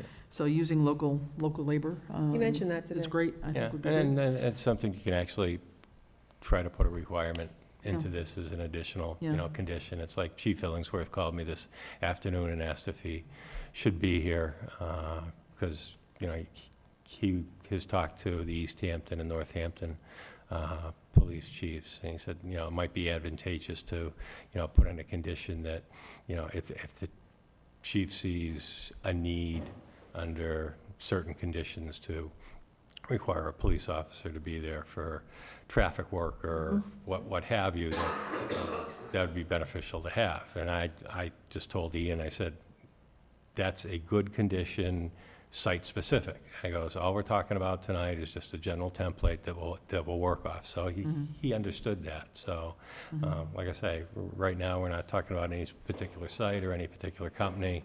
It's just having something as a template in place that, okay, now we use, and maybe we add 1, 2, or 3 conditions along to it, or, tweak the community impact fee, or, something else along with it, so. Well, I'll second what Chris said about about the impact, but also using it for education, I'm sure, between both schools. I just think that there's a lot of opportunity to do some education. This is a new business in the state, and I think I know for a fact that in Colorado, there was a much higher incidence of medical care needed. So I think that doing more education, I think, would be very helpful. Well, absolutely. Okay. So the next step for this business is to apply for the state for a license, right? That's their next step, and I know they'll be reaching out to us to negotiate a host agreement. Okay. I'll be straight out with you. I know that Attorney Evans doesn't particularly care for KP Law's templates. Yeah. You told us that. So this is not a document they've seen. Actually, I'm sure they have it, but, he has his own. asked me if I'd send it to him, and I did send it to him today. So Okay. he probably has seen it. But before that, he had said, "Oh," and he goes, "I don't really like their templates. Can I provide you with something?" And I said, the board may consider it. They may not. Today, he asked me because you had said that I have, it's on the agenda. And he said, "I thought I was going to do that." And I goes, we've got this. They've looked at it before because I've sent it out to you. Do you know what the difference is? No, he hasn't even drafted anything yet. Yeah, but he's been involved in this for quite some time. For quite some time. But again, remember, he's representing the vendor side. Yeah. I also reminded him when I sent it to him today, I said, "Look," I goes, "you can also ask for any amendments to this or edits to it that you might like." I goes, it might be easier or quicker than, trying to draft your own, but I'll keep your. Okay, so it's been a standard template, it's been looked at by KP Law. Yep. 3% is pretty standard across the board for the tax, and additional 3% is pretty standard in terms of additional for non-medicinal, right? And then the impact fee, you said 20,000. What are you looking for us as far as tonight, anything? Well, I'm basically, do you like this? Are you willing to use this as your template? Just so, going forward, we know where we're going from step one, rather than getting into negotiation and say, "Oh, God, we got to." The person that the planning board had do the consultation seemed, very familiar Very with what's going on in all the surrounding towns. I think him taking a look at this kind of thing might offer us some guidance. Do you agree? Yeah, he was pretty familiar with it. Larry, I believe his last name. Yeah, yeah. Larry Smith. He's from the Cannabis Commission, right? Yeah. He's not from the Cannabis Commission. He was with Pioneer Valley Planning Commission. Cindy Palmer. Cindy Palmer, 71 Glendale Road. And Larry was consulting to the planning board. At the time, he was an employee of PVPC. He has since retired, and he is apparently available on a consulting basis to the planning board or to other questions. He was very familiar, and he had a template that he provided to the planning board that was a PVPC template for the development of the bylaw that we passed. It occurred to me while you're talking that it might be a good idea to ask for his input on this agreement, but I don't know if that's really necessary. I kind of like the idea that what Ed just said about, letting Mr. Evans look at it and try to make proposed amendments or something, and then do that with the negotiation before you finally agree to this, because he is experienced, but he is representing the vendor. Ed, what does its KDL template mean at the end of this document? KDL template? Oh, Katie Laughlin. Okay. And she also is our particular counsel with Gilbert Pequot. But believe it or not, she's a land specialist, but her big specialty is all these marijuana documents, whether it's bylaws, host agreements, or whatever. So, yeah, KDL is her initials. And do we know for a fact that the other 3 establishments that are currently open, one in Northampton, 2 in Easthampton, that they have the exact same amount in terms of the tax and additional? I can find out for you. It'd be a public document. And also so. the impact, the Sure. fee? Yeah, I can find that out for you. Okay. What else, Chris?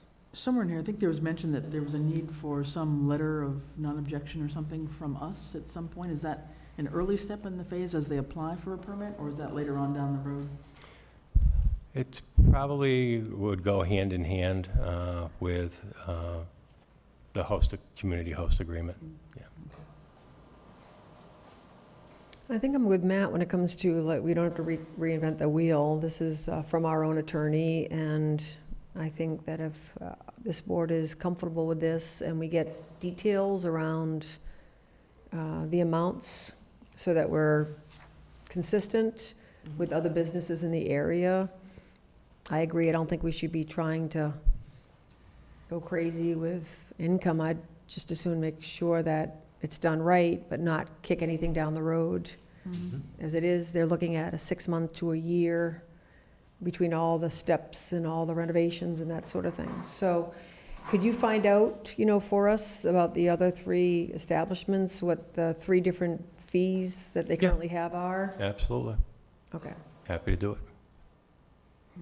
Well, is there anything else anybody else wants in terms of information? No, I think I would just like to say that from the language as I'm reading here, there's things in here that I really do like that I think our lawyer then has done well by the town in terms of how some things are phrased. There's the whole indemnification in here that Right. holds the town not responsible for certain things, which is kind of hard to find sometimes to, the company would indemnify and defend and hold the town harmless from things, which is a good thing for us. And then there's a whole bit in here about security and safety, so a lot of collaboration between the company and the police department, and a plan to prevent diversion of marijuana products into sort of the black market and to minors and things like that. So there's a lot of good language in here that I think there's a lot of thought that's been put into it that seems pretty reasonable. I'd like to say that we kind of try and hang on to our own and see if we can negotiate some amendments from the other side rather than having to start all over again. And I know it's hard sometimes, like with the local vendor and employment, I would like them to be using existing contractors and construction folks, and they mentioned about, they already mentioned that they've employed a local security system, so, but it's hard to hold people to that, and who does that? Can we require a report? I mean, even I'm thinking about the TIF agreement that we in the town approved that said very specifically hiring exactly how Excellent. many local people. I mean, we just have to stay on top of those things. Those are hard things to manage. And you might put into this that we'd like to see you, and you got to negotiate it out of whether that's, 50% of the employees that you hire are, from Southampton, or that, okay, whether it's 50 or 75% be from, I don't know, 10-mile radius or something like that, and you can break it up too and say, okay, we want 30% from Southampton and 50, and then the next 20% from a 15-mile radius, and see if they're willing to agree to that. And I'm assuming, and I'd have to look at this a little further, that they are going to have to file reports with the state anyway, and they may even have to provide them to the police chief as far as who is working there, what their addresses are, and what their qualifications are. So Right, you we talked about that today. you could check that, you could back check that way very Right. easily. Right. Yeah. No, I Adam, think- go ahead, Chris. No, just saying that, that I think there's, again, just some good things in here, letting the town have access to their financial records to be sure that as the calculation of the 3%, if we decided to do that, is real, based on real gross sales, and having our independent auditor also take a look at their books. I mean, I think that's pretty good. That's interesting, yeah. Yeah, so, that's all. Okay. So can we remember to just add that to the agenda for next time, and we'll, Sure. if you can get those numbers for us. And also, could we also add the priorities and goals? I'd like Back to on? get John's input also for next time. Yep. The next agenda item is the select board members authorized to sign the warrants, currently Francine and primary, and then John as a backup. And I think last time we had talked about possibly anybody from the board could, and then it was decided that no, that's not actually consistent with. Yeah, the first vote was that all 3 of the officers, chair, vice chair, and the clerk could sign. And then it was called to my attention that the Municipal Modernization Act law that actually allowed this was specific. It said there has to be a primary and a backup, so it only allows for two. So we had kind of gone back and withdrew the first vote and moved on. And Francine was very available and local and was already the clerk, so she became, made sense to become the primary. And then, John was also relatively easy to get to stop on his way home or what have you to sign and need be. So he made for a good backup. I mean, basically, what the Municipal Modernization Law does is before it went into effect, all those warrants, whether it's a payable or payroll warrant, would have to wait for a select board meeting, and you would all have to sign them at a Right. select board meeting. This gave select boards or boards of selectmen the option to say, we're going to have one person go in, look at them, sign them, but they have to report back to us on what they have signed for. So that there's still, a public recollection, and we know what's going on. So that's how it came about, and probably, what you don't want to do is either have a primary or backup or both, that when they let them know that they're ready for signing, their business takes them away all Yeah. week long, or, they're really not readily available. No, I think Francine has been great about coming down and signing the warrants and has been available. Yeah, I think that's the most important thing, is that somebody's around, because you can't time everything. There are some situations that come up that are kind of off schedule, and you have to be available to sign, so. I'm usually around. I try to give notice in advance when I'm not going to be, and to whomever is going to back me up is Yeah. fine. And I thought it was great that both of you were on the Finance Committee before, too, so. When we get the warrants, it's explained in our packet what you're signing for. I will say, though, and I mentioned this to Ed, that when we go through on a select board agenda and it says we're approving warrant number 19-51 for $752,000, I mean, that's just a requirement, but it says nothing to anybody about what What it is is. within that. The payroll or the So, I mean, we're just benefits, meeting the yes. obligation by reading it, but it doesn't tell anybody what Okay. is paid for by that. But I guess we still have to do that. But the good news is all of us get the details on each of these warrants. Right. Yeah, and. So if we had questions, we could certainly raise them. And I can try to add some more information to what was already put on here. It's like, I know Yeah, P dash is a payroll warrant. I know that PD dash is a payroll deduction warrant. I know that W is basically a vendor payable warrant. So what I can try to do is add some of those more details, so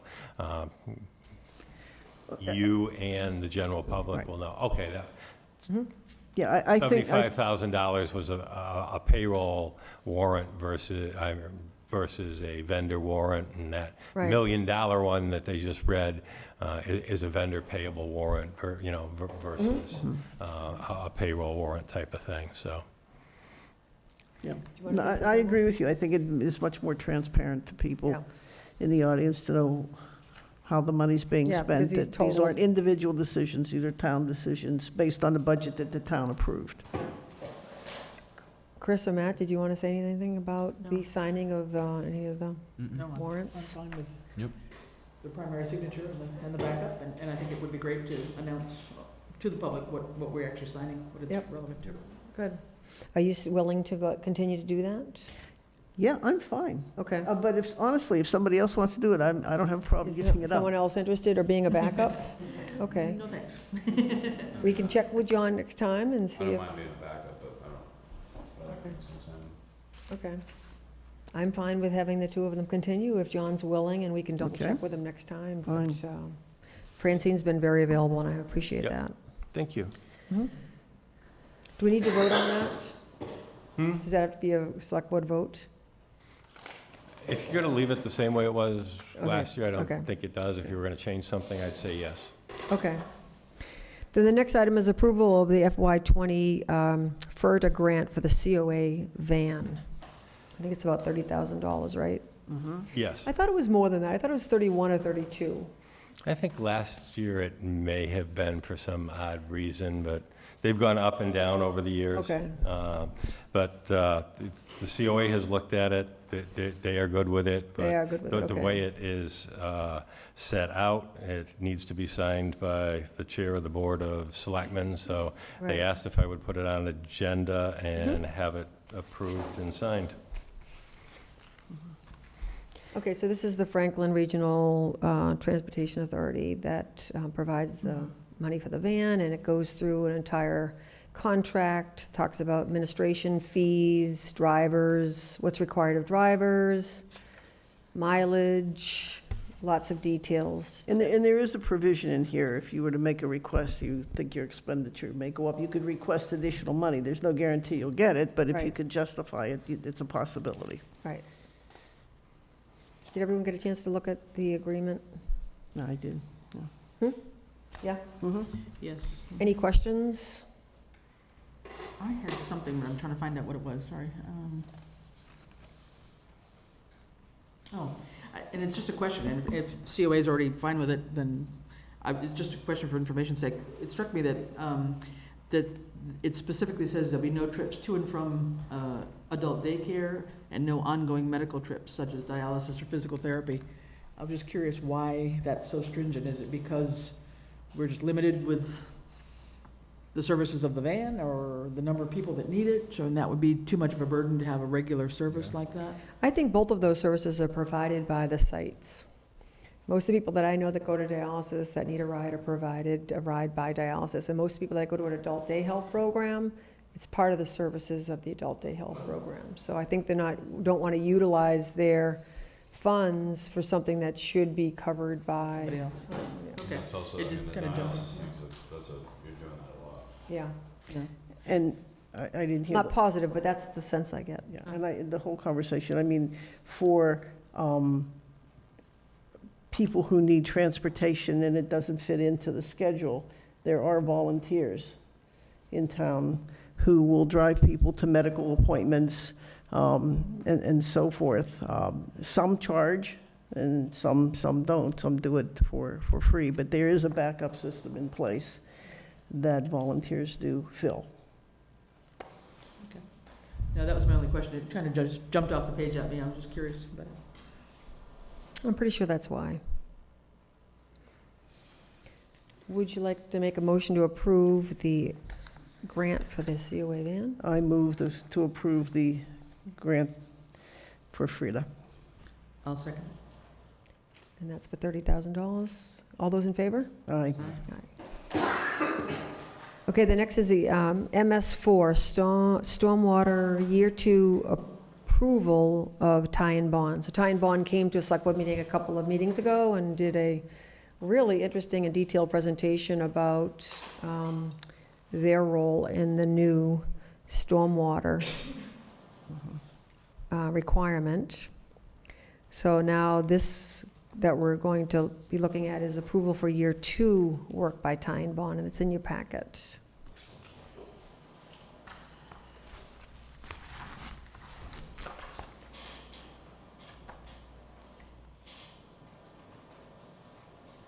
I think it's all wonderful and interesting and environmentally conscious and all these kind of things. I just wish it came with money.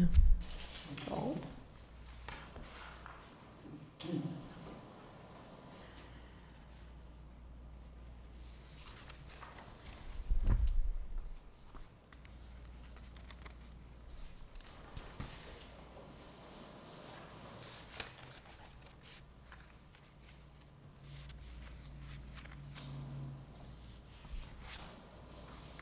So for those of you that are interested, the scope of the services by Ty and Bond for Year 2 is pretty extensive. I mean, it's a very long document that talks about catchment investigations, wet water sampling, good housekeeping, municipal activities, inventory, And they basically interface with the highway superintendent? Right. Okay.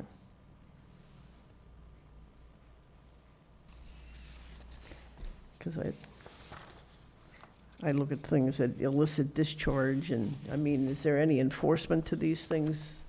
I mean, I know that wouldn't be their responsibility, that would be ours. I mean, making sure that they're following through with the contract and the grant, so that would be No, I mean, mostly- no, if we identify any illicit discharge Yeah, of materials and things like that, that comes under the highway see. superintendent. And Like- that'll actually be probably a portion EPA? of, well, no, a little later, we'll be hopefully approving and signing a document for work with PVPC, which part of their portion of this, which we got under a grant, is actually to develop new bylaws. Put systems in place for us. And, right, Okay. and that would be where those enforcement pieces and authorities Okay. come from. Good, okay. Thank you.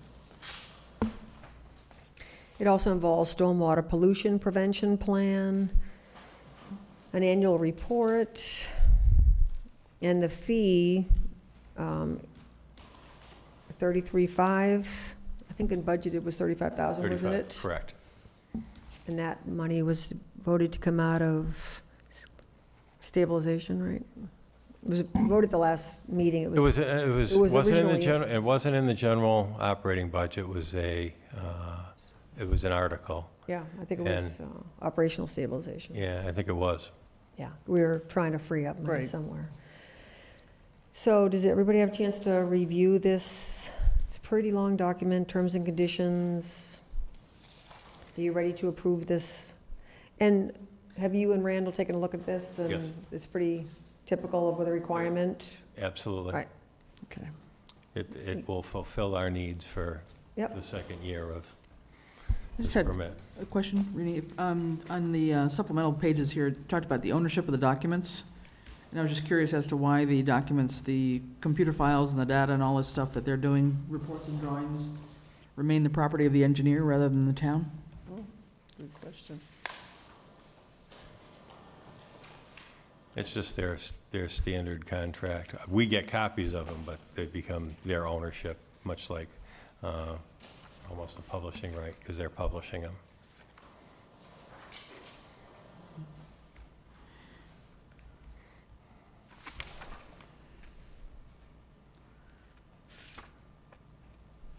I think it's a proprietorship, really, but we get copies of the whole report. Yeah, and it's all at our, shall we say, our use, our availability. I have an idea nowadays that with a lot of these companies out there that are sharing files, sharing information, and doing whatever, Right.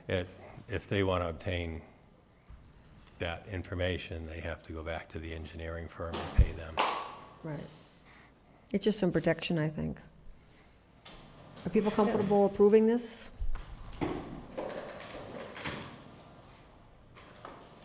I think Chris had a great question. I'm really looking at this paragraph now, this whole section. Well, and I think I'm missing a page, because I think I saw it on my email version. There was something about also doing design without doing the construction phase, and also design with doing the construction phase. So I'm not sure that there's any construction phase in this particular task that they're doing, but You know. I just No, found it there's- interesting. I mean, normally if you're on the design side, you're not eligible to bid on the construction side, I Yeah, thought. there's no construction here at all. But it's in their standard piece of paper here. Yeah. Probably. Yes. Like I say, that's a standard template. Yeah. So I think you're referring to 6.1, ownership of documents, all drawings, specifications, computer files, field notes, notes and other documents, whether in paper or electronic format or otherwise, are instruments of service and shall remain the property of the engineer. But it also goes on to say, and it says copyright, and it says client's payment to the engineer of the compensation set forth in the agreement shall be a condition precedent to the client's right to use the documents prepared by the engineer. So we don't pay them anything until we get copies of all the documents, but they have the ownership of the electronic files, and I think it's to protect their own organizations so that that's not shared. But you want clarification of that? No, I'm just saying it's an interesting question that she raises, and I'm looking at it, looking Yeah. at all the disclaimers in this particular section about who owns and what they would guarantee in terms of authenticity. I'm sure this is just boilerplate language for a company Yeah. like this. I just don't look at these things every day, that's Yeah. all. No, I mean, if Randall's gone through it and feels comfortable with it, then I think we have to trust his judgment. Mhm. Is this something that KP should be looking at, or no? No, not really. You don't feel like this? No. necessary? Well, I think I've been nothing but very satisfied with tie and bonds, so. Does anybody would like to make a motion to approve this? Okay. I'll move to approve the tie The bonding. MS4 Stormwater Year 2 approval by tie and bond. I'll second it. All those in favor? Aye. Aye. Aye.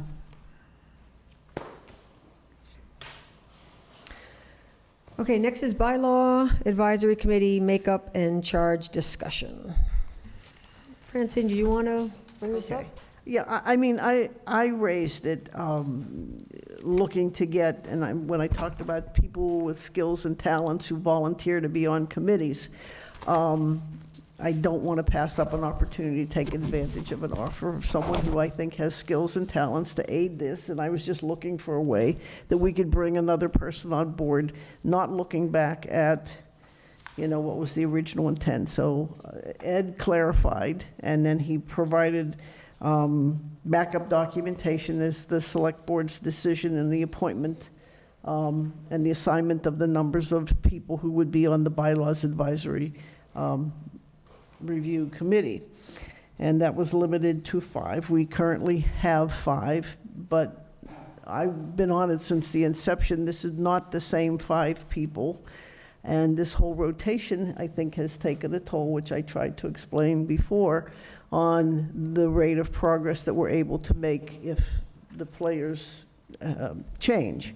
No reflection on anyone. Everyone has other obligations. So I was looking and realized that Chris has this background in policy development, and thought that she would be a great asset to the bylaws committee, and trying to figure out a way to get her to participate. So Ed had an idea that would keep the number of appointed at 5 by designating then the town clerk, who is a member, as a resource to the committee. Is that how you put it, Ed? Well, whether you say resource, or I'd still make them a voting member, but say the town clerk shall be a member of the, you know, bylaw advisory committee, and then there shall be like 5 other appointees. And that would be the change in the language in order to accommodate, make this accommodation. And there were some interesting things. On the left side of your packets, you will actually find a document that, or documents that look like this, and they have some yellow highlighting on them. It's the 3 sets of minutes that we could find. Right. And I did find them a little bit interesting. And on that very first page is establishments of bylaws advisory committee. Committee will draw on all records in the town to ensure the validity of all bylaws. Kinnicky and Heather were overlooking the new dog policy bylaws, and they quickly noticed that the bylaws of the town were not set in any order or formation.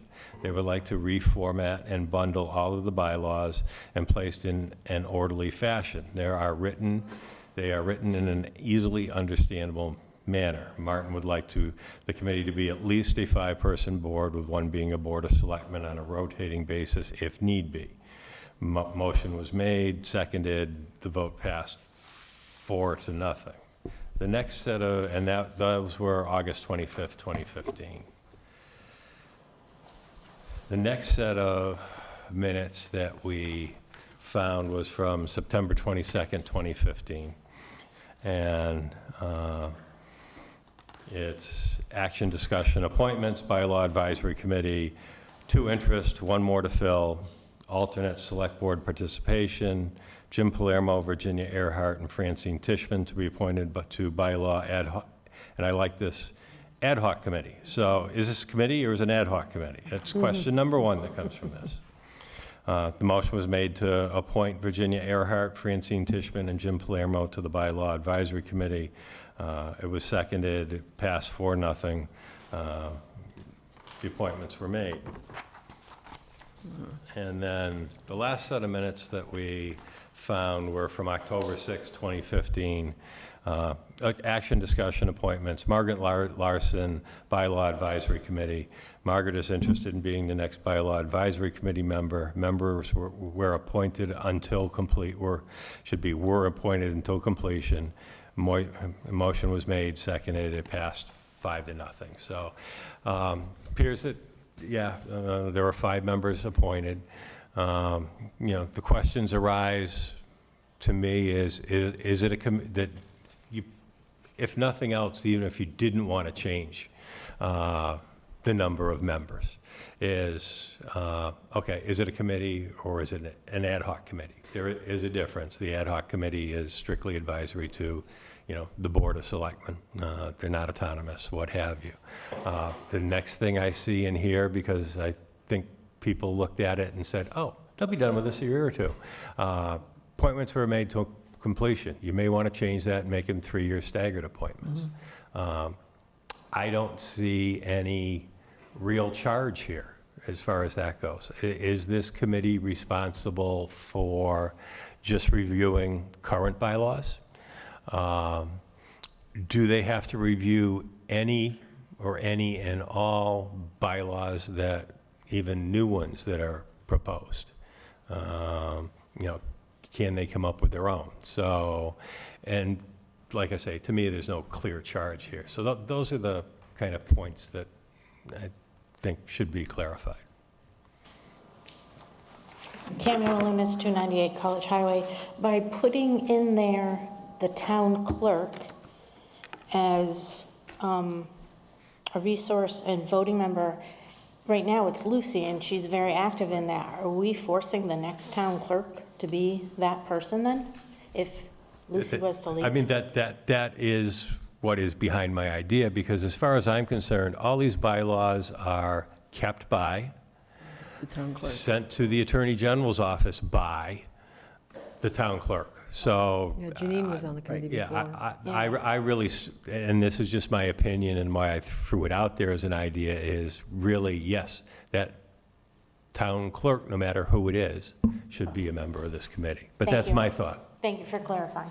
And you're absolutely right, because we have to go to, because they maintain all of the documents of the town. It's their official responsibility, the town clerk. And so that's the go-to person for us, for the committee.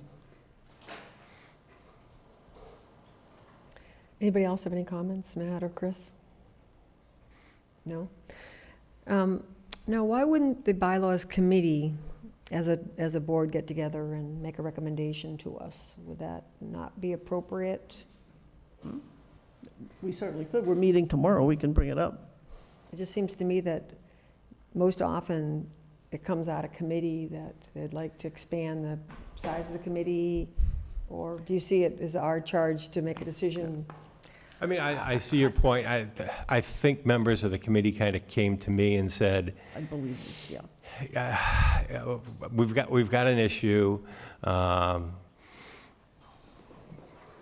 question came up, we'd like to get Christine involved. How do we do that? Of course, I'm being me, and it's like, I've never really seen the beginning, the charge, or whatever. So my first thing was, went to Lucy, said, what do we have? What does it show for how many members we're supposed to have? And she had how many members at 5, but she was going to have to do the research on when it was approved and all that. So I said, I'll have Judy do it. So, you know, we did that portion, but I'm the type that once it comes up is, okay, what are we really dealing with here? Do we have the numbers right?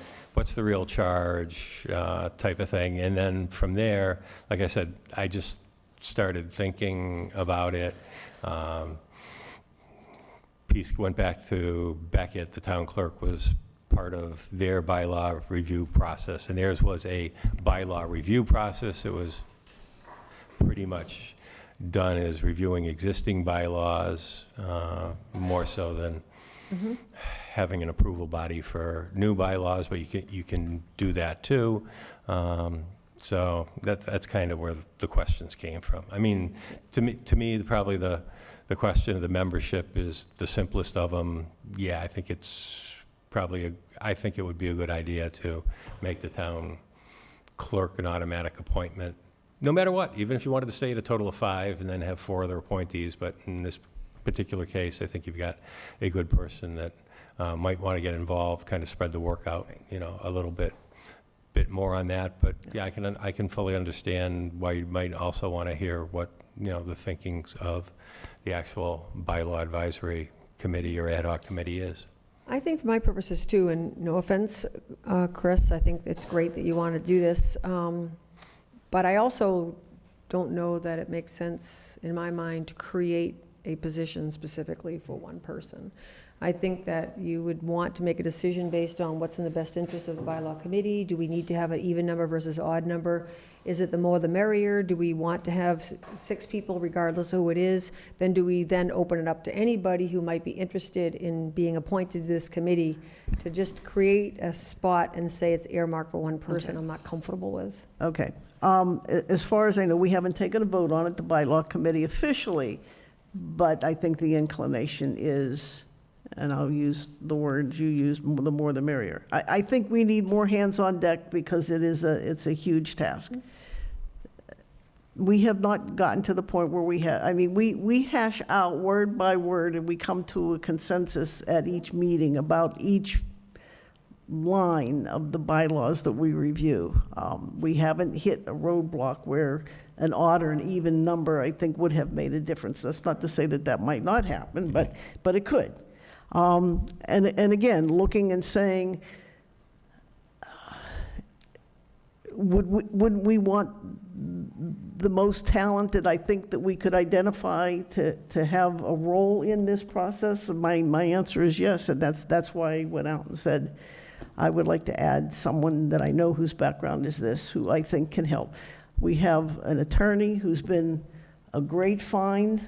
He has a background in organizational policy. I mean, so we're adding, yes. Yeah. So we're adding the components that I think are really bringing value to this process and hopefully bring us to the point that we can reach a conclusion, because this has been going on. If you go back to 2015 when this started, I mean, you can see what a protracted process this is. I think the bylaws committee has done a phenomenal job in the wordsmithing and making more readable the bylaws. I've been tremendously impressed because I think it's not an easy thing to do.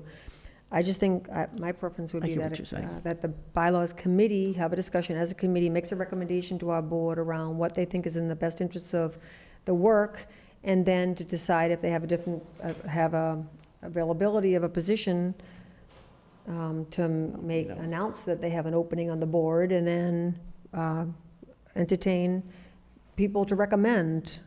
That's my preference. No, I understand you're going by the protocol, and that's fine. What do you think, Matt? I mean, I'm okay with that. I agree with that. Okay, so if you're meeting Tomorrow. can your board just make a recommendation then around composition and all that? Sure. Yeah, we'll bring it back. Okay, great. All right, so next is the Easthampton media request to pay for consultant to diagnose the broadcast transmission issues. So if you remember, the head of Easthampton Media came to us last time and requested $950 of a charge that they incurred by asking a consultant to come in to look at our setup to try to diagnose the problem. And we got a detailed map and write-up from the consultant, who basically found there was nothing going on with Easthampton Media's equipment or lines, and then determined that it was actually a charter problem. So they're requesting that we cover the consultant fees, that they incurred of the $950. Anything to add, Ed? Yeah, I would just say that from yours and my conversation, you might just want to put this on hold. You asked me specifically, did I think Charter would pay for this since it was their issue? I said, I might be inclined to think that they'll refuse to, but you'd never know until you ask. So I would say, why don't you put it on hold till I write them a letter asking them to pay this bill, since they kept saying, no, it's not our issue, it's not our issue. And then their final text said, oh, yes, it is. Okay, And we'll see where that goes. So the determination that the problem was with Charter was not determined by the consultant, it was determined by Charter, who finally admitted that the problem was actually with their. Correct. The first couple times in, they said, no, it's not our fiber line, no, it's not our fiber line. It's like a second time. This last time they were in, they said, yes, it's our fiber line, and he switched the fiber line, and Right. all of a sudden, poof. Right. Yeah.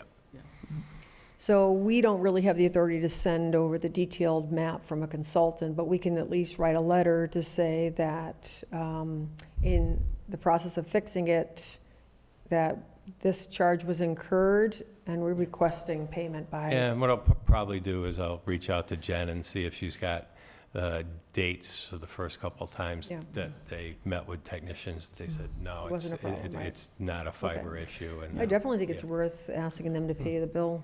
Yeah, like I say, if you don't ask, the answer is always no. So, no, yeah, Right. Yeah. Their response hasn't always been no.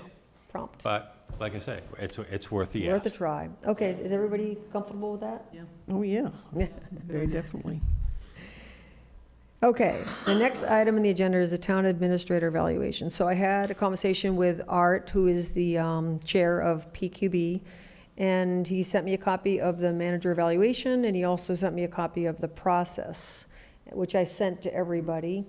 And also I sent you a copy of Ed's self-evaluation. So a couple of things. First of all, the process, I did ask Ed and PQB to go back and kind of relook at the process, because right now the process says that the select board does the evaluation and meets with department heads. To me, it makes sense that Ed meets with department heads and does evaluations of people that report to him, and that the select board would actually do the evaluation for the town administrator, because he reports to us. So that's something I just asked Ed Art to consider relooking at. Originally, when I had thought about this process, I had thought, one thing we might want to do is have everybody have a copy of that. It specifies in the Mass Select Board Manual that we as a board would, each member of the board would fill out the evaluation and come and have a discussion on the evaluation. And they specify that it is not an executive session exercise, that it is an open public meeting discussion. The question I had is, and that's why I asked for your contract, to see if there was anything in the contract that, would be contrary to this, whether it would be okay, or acceptable, or helpful to actually elicit any feedback from some of the department heads in town and/or public. So I just wanted to see what people thought about that. I haven't had a chance to look at your contract, Ed, to see if there was anything. I don't imagine there's anything in there. I think it just specifies you're supposed to do your self-evaluation and then we evaluate you. I don't think there's detail about that. I have gotten a couple of emails of people that wanted to speak up and give some feedback regarding how Ed's doing. So I just wanted to see what people thought about this. My original thought would be fill out the evaluation, maybe get some feedback, and then have an executive session to discuss it, and then a follow-up executive session, which would then be open to the public, where we would share that information. But I specifically read that it is actually not supposed to be an executive session exercise. Okay. Where did you read that? That was in the Mass, I have a copy of that. I just sent it to Chris, actually. This was in the Select Board. It just feels like it should be an executive session. Well, I can actually, if you want some clarification on that, I can tell you exactly what it says. Because if it says, if it's based on a performance evaluation and it's part of open meeting law, if it's part of a, to discuss any disciplinary or anything like that, that's supposed to be part of executive session. So, anyway. This, to me, is really challenging, because, well, first of all, this is my first year on, so I was not part of the plan is to say, well, these are the goals and the objectives, so it's very hard to measure anything when there wasn't, you know, a plan. It's just, it's very amorphous. So I'm having a difficult time, not that I disagree with anything that's here, it's just that I'm looking for a little more specificity to guide me in how I would evaluate that. I can't evaluate each little thing. It's more like groups of characteristics that a person might have, And that's what actually- they bring to the table. Yeah. And the evaluation actually is grouped by major headings. Yes, I saw that, but it's still not as specific as for me, to react to, at least during this time when I, you know, wasn't part of this group for the majority of the time that's being discussed here. Well, to be honest with you, I mean, you started here around January of 2018, right? So it's supposed to be done annually, so we're actually 6 months a little bit behind. And so what I sent you for the evaluation form did specify the last fiscal year. So basically, because I know that not everybody's been here all this time, but we're still obligated. I mean, I just started back at a place that I just worked, and I was told that I have to do evaluations on all my staff within 60 days because they hadn't been done in such a long period of time. So, you know, it is what it is. You just have to do the best you can with. Now, my preference, because I don't see that there's any reason not to, is to at least send an email out to your direct reports and at least ask for feedback.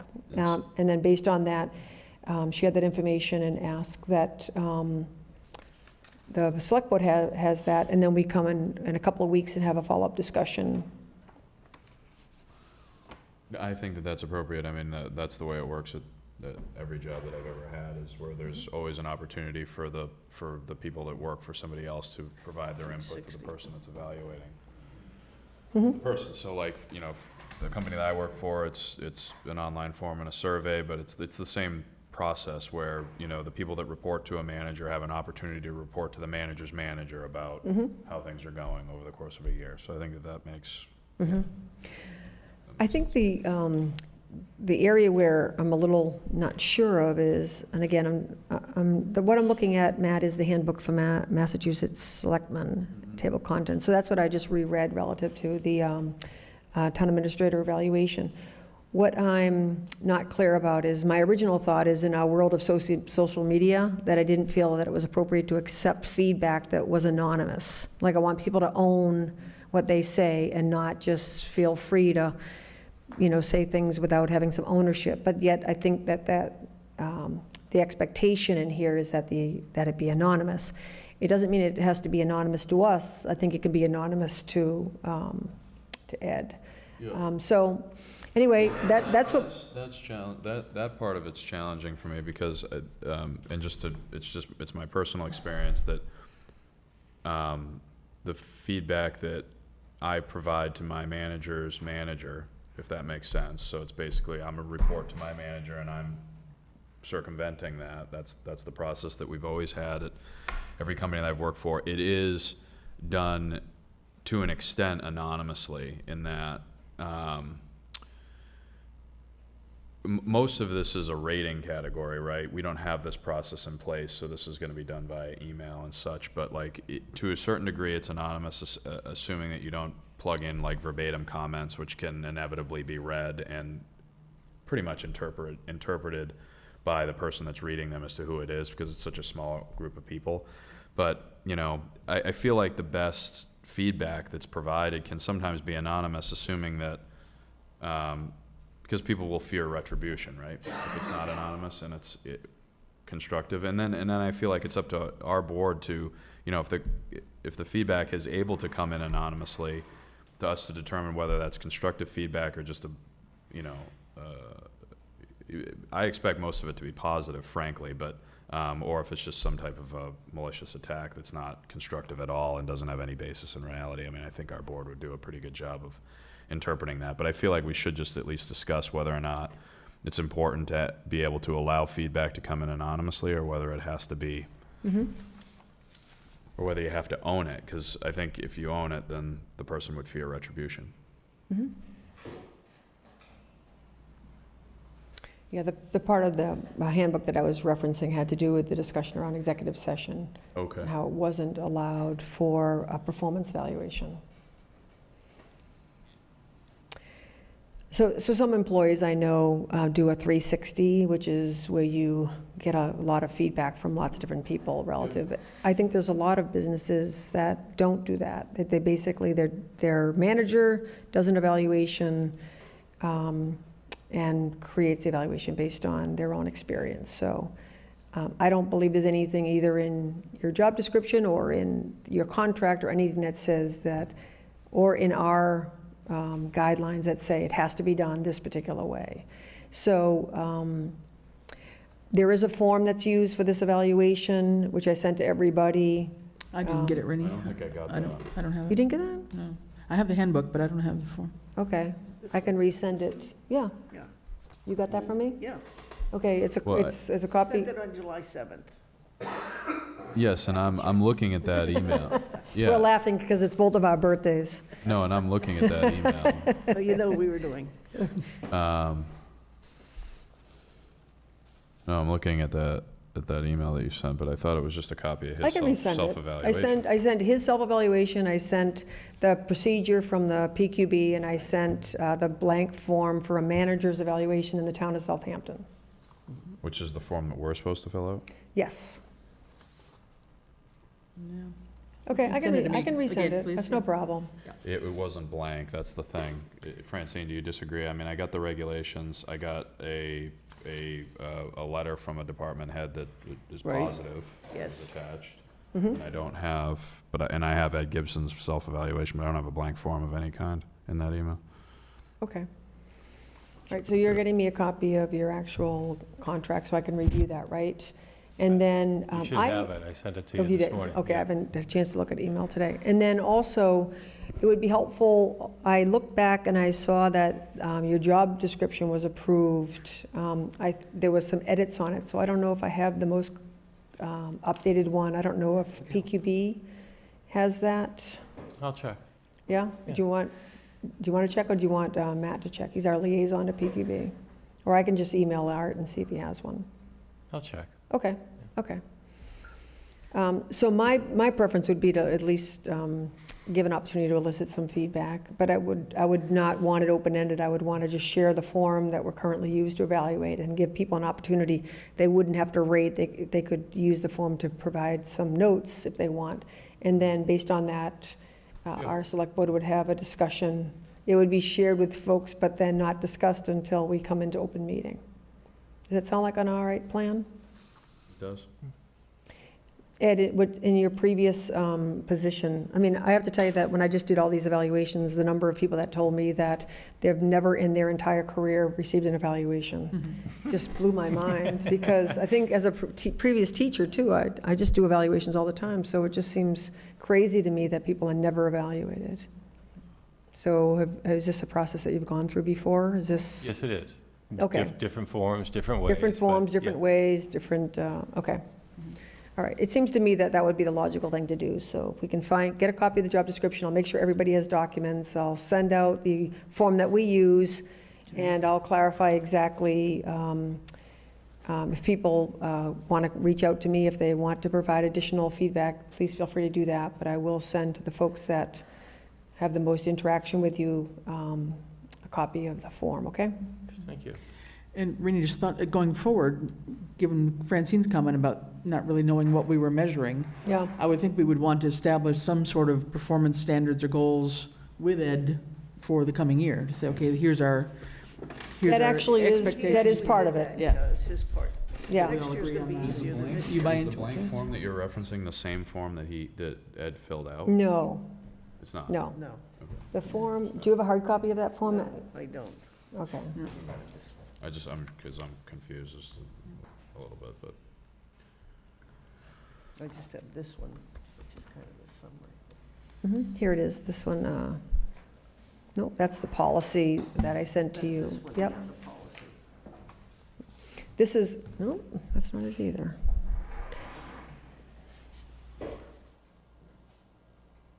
There it is. Yeah, I've never seen that. Okay. Art sent this to me. So there are two forms, and they're actually on the website, I believe. And one of them is manager, and one of them is non-manager. So this looks at job performance, job knowledge, personnel management, fiscal management, time management, communication, teamwork, problem solving, creativity, and initiative, above and beyond, and then it lists goals. And they'd use the SMART goals, which is what you both have referenced from the master plan, as a format for listing the goals. So that would be a kind of a good discussion, just like we had tonight as far as our goals. Okay? Would you send that out? And then my suggestion how we complete this, maybe if we each take a shot and complete our own, and then Right, share it with one another publicly and come to some consensus yeah. as a group. Mhm. Then we'll get it done. Otherwise, Yeah, I think my preference would be to just try to elicit some additional feedback from people that have Staff, regular yes, contact. yes. And then once we get that feedback, then we integrate that individually, into the- integrate individually that. fill out this and then discuss it as a group. Yes. Sound like a plan? Okay, so you'll get to me then the, What's supposed to be the current job description? yeah, the current job description, and you already sent me the contract. Yes. And you'll check with Art then also for the job description. Yeah, I'll compare if I've got one to what Art's got and see what we can figure out. Okay. Yeah. Sounds good. And we'll certainly make it as pleasant as possible. Eh? Okay, so we have some PCFs. Yes, we do. There's 2 PRFs and 2 PCFs. All right, let me get back to the packet. Okay, the first PRF is the police department, a police lieutenant. It's because of replacement due to promotion of Ian Illingsworth to the chief. Correct. So he's looking to post that Yep. so we can move forward with hiring and filling that position. Yep, it's 37 and a half hours a week from the general fund. It's been signed off by Ian and the chief, and it's been signed off by Art from PQB, not from finance. That's correct. Finance is not met between then and now. And the next time they will meet will be Monday, the 15th, in our joint meeting. Okay, will he be able to post this? Together. Would he have to wait until, we would, I sent them to him, so he's aware of these. okay. Yeah. And then the second PRF, I'm sorry, is sergeant, which would be a replacement based on promotion of sergeant to lieutenant. Again, why is one position 37 and a half and the other 40, do you know? This one is 40 hours a week. General fund, signed off by both chief and Art Lawrence. I'm thinking Are they that- both non-union? No, they're both union, They're both union. but I'm thinking that one is a 4 and 2, and the 37 and a half is a 4 and 2 schedule, and the 40 hours is Okay. a 5-day schedule. Okay. Okay. So you want to take those together, and then we'll do the PCF separately? Does anybody have any questions about the PRF. police department positions? No.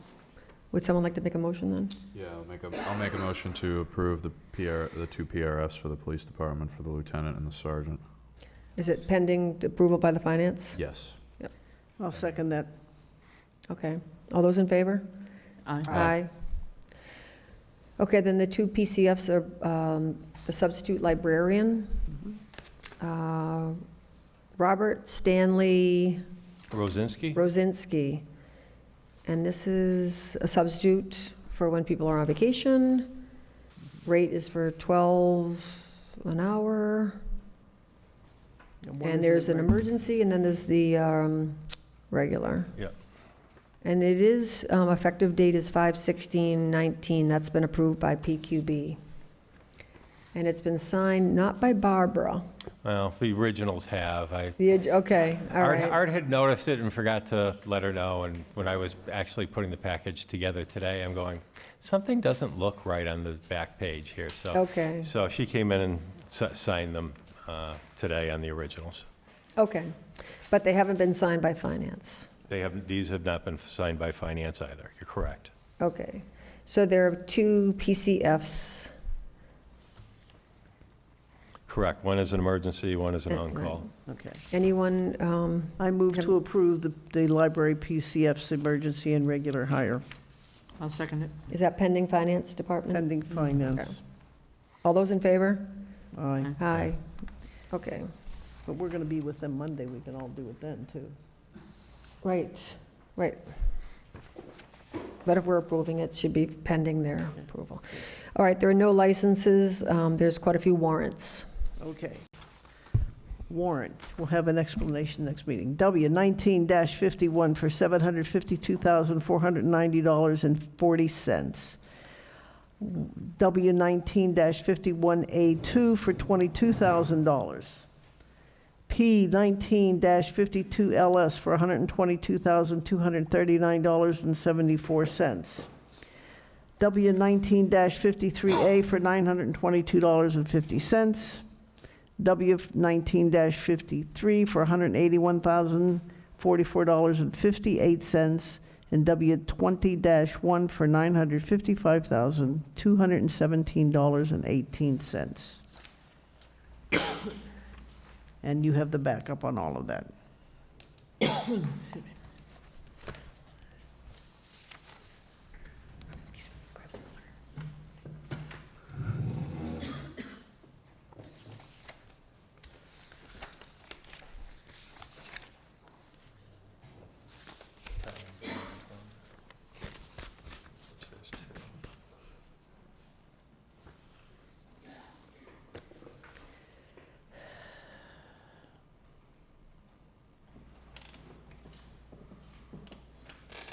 And there was a further one around here someplace. There it is.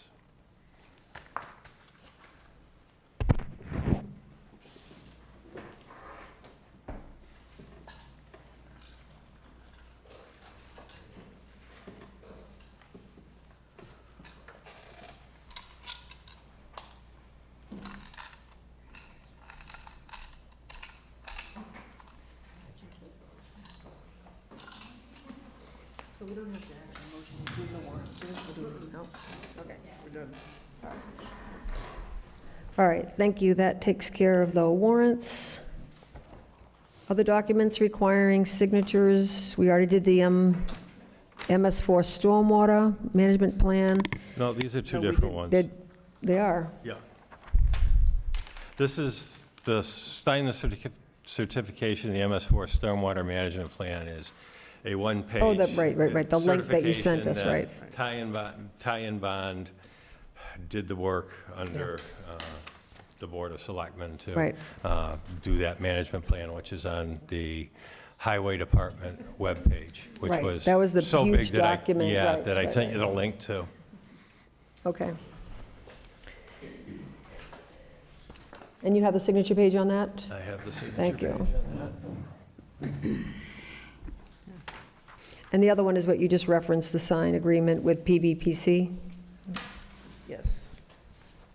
Yes, that's the agreement with PVPC to do the grant work to establish, change the bylaws on our stormwater management.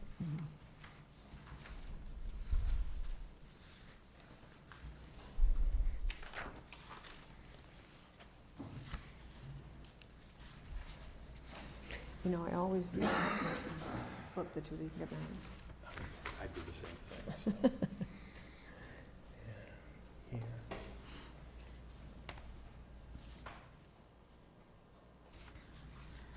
No. Oh. Oh, they're gonna, that's all right. Yeah. No dating on that. That's all right. Just sign there. Great, thank you. No, thank you.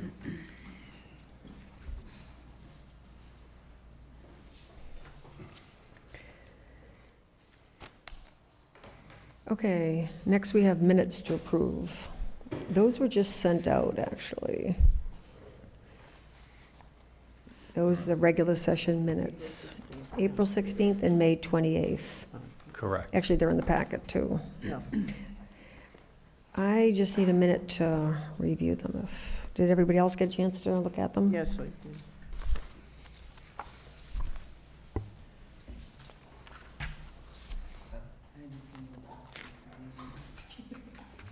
It's okay because I tried to use this.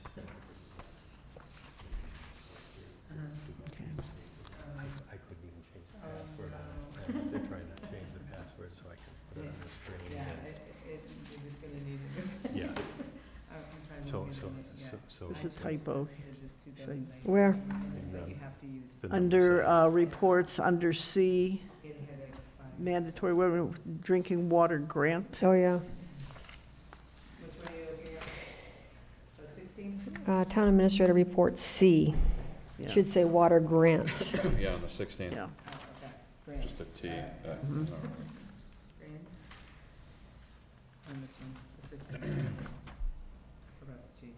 No. I want to tell him that yesterday he's hosted the town of Groveland.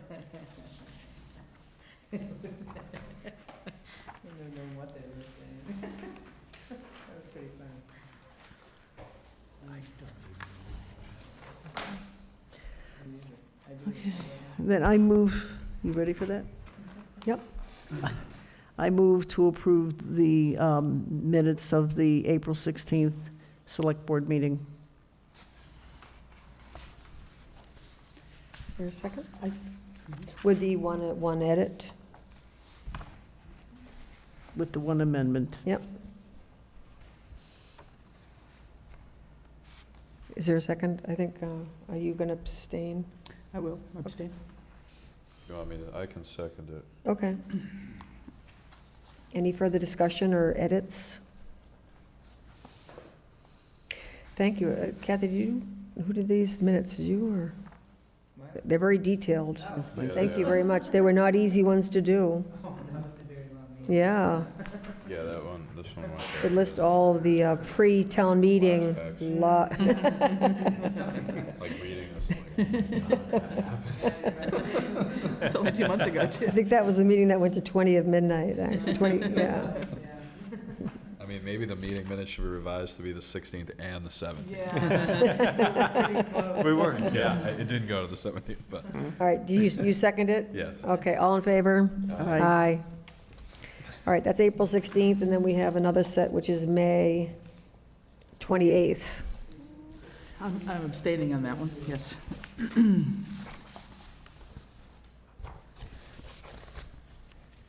Wait, because we're not approving the executive, or we do that next? We do that in executive session. Okay, 28th. What is that, so? I will make that change to what you sent me, so you don't have to do it. A correction on, under new business, Christina Madsen spells her name with a K. Under new business, the fifth bullet, Oh, okay. Is it just KR? yeah.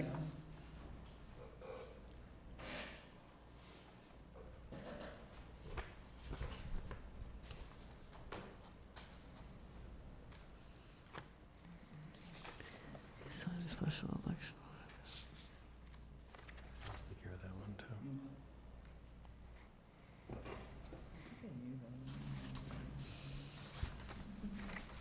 Because it's the different way, you just go to the norm.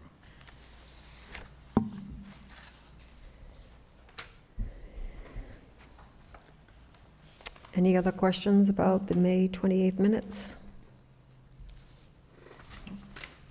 No, I motion to approve the May 28th minutes. I'll second that. With just the one spelling thing? Yes. All those in favor? Aye. Aye. Thank you for those. We have a number of pending items. There's only one I really wanted to ask about. I don't know if anybody else, if there are any other updates on any of these, Ed? No, they're not. I wanted to double check about the open space and recreation plan, because I know there's a deadline on this, and I know PVPC is the one that's actually doing it for us. There's supposed to be some public meetings. Do we get updates from them, or do we have they have a plan? They do, then they're just starting off even though they're just starting off the process, they still anticipate having it finished by December. So, Okay. Okay. yeah, for whatever reason, on both the MS4 stormwater one and on the open space and recreation, they were late starting. Okay. The other thing is the Green Communities Grant. We certainly don't want to, the Old Town Hall and the Green Communities Grant are grants that we either already have money from CPC or we already were awarded the grant. We just don't want to lose any money that we've already got awarded. So what's the next step for the Green Communities? Green Communities, I've got to touch base with Mr. Berry and tell him what we would like to do and if there are any requirements for us to submit anything additional from the original application. So sometimes they will make you submit some exact calculations of the estimated cost savings or whatever. The Old Town Hall, I'm trying to get in touch with a fellow from Springfield that was recommended to me who's fairly local, to come take a look at that. Since the Green Communities Grant involved a lot of energy savings, specifically at Norris School, I think lighting and things like that, it'd be good to, I mean, who would be in the position, Barry, Mr. Barry, who ends up determining the savings, energy savings? Usually our engineer does. Our engineer does? Yeah, exactly. And one of the things I'm have in the back of my mind are, there are swap outs from fluorescent to LED where they just swap the tubes, but they don't swap the ballasts. There is a totally different way of going where they're also replacing the ballast, which is I call it a better, more complete way to go, but I don't know if it has any more energy savings or not. And I want to talk to Jim about that. Should we be looking at one methodology rather than another? Okay. Yeah. I think I speak for the board in, like, when it comes to like the East Street Bridge, the Town Hall, the Green Communities, any money that we've already secured, we want to make sure that we meet deadlines and don't risk, what we already have. That was a $130-something thousand grant, so it'd be good. 138, I believe. Yeah, so that would be great to actually to fix the lighting at Norris would be awesome, because Yes, it's it so would. much brighter, and it's Or even here, yeah. in here, yeah, we had a huge savings at our home switching to, and Mass Save came out and just made the recommendations, gave us all the lights, and massive reduction in our electric bill. Absolutely. So anyway, that would be great to stay on top of those ones. Anything else, board or Ed, on? I don't know why I'm thinking about this, but the Conan Park roof, was that done? I was talking to the contractor today, trying to schedule him for later in July to do Okay. that, so. It's been awarded, the contract's been It's awarded. contract's No, I been know, awarded. We were It's- trying to get yeah. it done before the winter, though. Well, yeah, the hard part was, I was kind of semi-hoping it might get done before Memorial Day, but I knew once Memorial Day hit, they've got that pavilion booked about 90% of the time, so there's only a few weeks here and there between now and August that it's really open, that they could get in there and do all that work, because it's not just the roof, it's also redoing the chimney on the fireplace. Right. But, yeah, I was talking to him today, and right now we're looking at either next week or the last week in July. Okay, we do have we've already signed off on some groups meetings, so we don't want to cancel those, right? We have we signed off on a couple of groups using the Conant Pavilion. Yeah, yeah. Yeah. Paula was very good. She sent me the schedules for, Okay, the good. schedule for July and August, so I could look at, rather than trying to get a date from the contractor and then work through Paula, this was a little easier.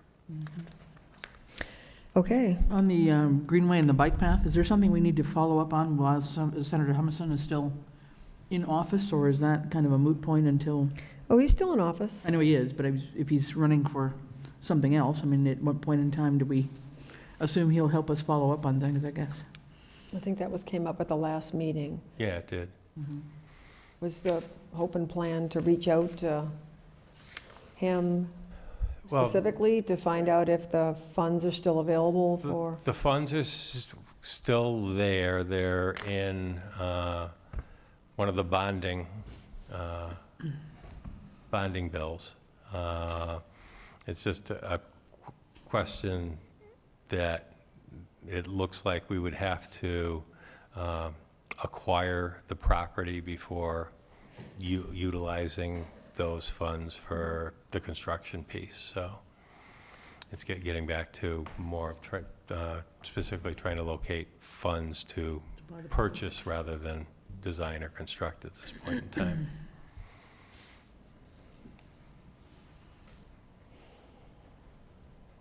Any other questions about the pending items? Okay, open time for the public. Tammy, would you like me to read all this? Well, I won't be at the next two meetings, so you don't have to put me on. Tammy Walunas, 298 College Highway. I'm here as a co-chair for the Celebrate Southampton. Good. That is going to be happening on Saturday, September 14th. Events start at 10 a.m. and it should end about 4 p.m. in the afternoon. It starts with a story hour at the senior center, a parade going to the pavilion, a big picnic lunch happening. There's going to be games and vendors and activities. The bake contest, again, I'm going to push. Entries are going to be shared with everybody after they are voted. We definitely want moms, dads, kids, nanas to put their recipes in, bring them, and do all that for us. The thing we're having an issue with is I have sent out to 19 organizations in this town and 20 farms. I have contacted them via either a written letter or an email. We have heard back from a handful only. And you're inviting their participation how? For support, for sponsorship? No sponsor. It's free advertising for what's going on in town, what we offer here in town. In our letter, we specified they could do anything. If they wanted to bring a vehicle, or if they wanted to sponsor a dunking tank, or if they wanted to do something else. For the farms that we contacted, it was, do you want to show what your farm does? We have several farms in this community that nobody knows what they do. Yeah. That they could actually go to Big Y and get local honey right there. Or that they participate in several different farmers markets around the area. And so, again, it's free advertisement for them for a couple of hours, I shouldn't say a couple hours, a few hours. And the reason I'm doing this again, because I know I was here maybe a month ago, I'm finding that if this meeting doesn't go out live, people are not going back on the computer to watch. Right. And the reason is because the reception is so bad. Sounds of the speakers, you guys even, if you sit back too far, Yeah. you can't hear you. The side conversations that happen, that microphone, sorry, Ed, but you bug on the computer, that is awful. And it's just, I think it's turns people off from watching it. Well, Easthampton Media is working on that. Right, and that's where I'm getting, will some of these things be, addressed with the new stuff that's gonna come? And I know, I'm really glad to hear that they did find something with Yeah. the charter. Right. With their end, so that's really great news. But it's sad when I went back to listen Yeah. to that last meeting that was 3 hours and 44 minutes long. The different things that were happening in it. It's Yeah. like, oh my, like turn the volume down and then you gotta turn it back up to try to hear people and. Right. I mean, I love that you guys had presentations and they went out, but I don't know how many people are actually gonna sit there and watch it. Right. And they were really informative. Yeah, they were. So, Well, we've been, as frustrated, needless to say, with the equipment, and we keep being promised that it's going to improve. yeah. And at least they've identified some problems, and they have a new director over at Easthampton Media, so we're, They're not going to replace the equipment until they Right. Yeah, found that right, fiber right. issue. So now that they've found that, I think the Right. equipment fix isn't. but, The other thing that they do, and it must be Easthampton, Media that's doing it, is, like, right now, I'm speaking, so it may have me on there, but there's times where it jumps around, and the picture was me talking in your face, or John's face, or whoever was running that meeting, and you couldn't see the whole select board. When it had the split, and you could see all of you, it had 3 on one side and 3 on the other, you could really see that you guys were all participating in the meeting and all focusing on what was being said. And it was great.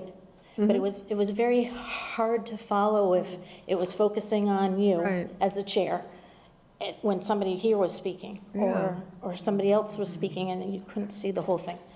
It was just, from being here all the time Right, and seeing right. you guys, and Yeah. then to have to do that, it was like, okay. yeah. This is, Ryan, are you taking notes on this? It's being recorded. yeah, but who's gonna go and wait until the very end to watch this? It's live tonight, though, right? Yeah, so I'm very thankful for that, but I just wanted to comment about the Celebrate Southampton. I think it's wonderful. I'm so glad, the Old Home Days, newer version is coming. I think it's great. I mean, I'm a huge cheerleader of this town. It's just a great place to live and be. My husband just finished helping out the Hampshire Regional Booster Club with their golf tournament that they had at Southampton, and he got a lot of prizes. He got a lot of donations and support from this community and people that do business with families that go to Hampshire Regional. I really think it has to be a personal touch. It's not a lot of people in town, and swinging in by Fletcher's, flowers, and swinging into various businesses. I know it's more work intensive, but I think people respond more to that the face than on an face. email. Yeah. Yeah. Do you have a committee working with you, or are you doing this by yourself? No, we have a great committee. Even Okay. actually, Chris is on it Okay. also. And we each have taken different portions of it. Mine happened to be doing all the letter writing and Okay. mailing and emailing out to different companies or different places. Like the organizations, we hit all of our, the fire and Yeah. police and highway, the library, here at the town hall. Ed, you must have gotten something for even here, the senior center.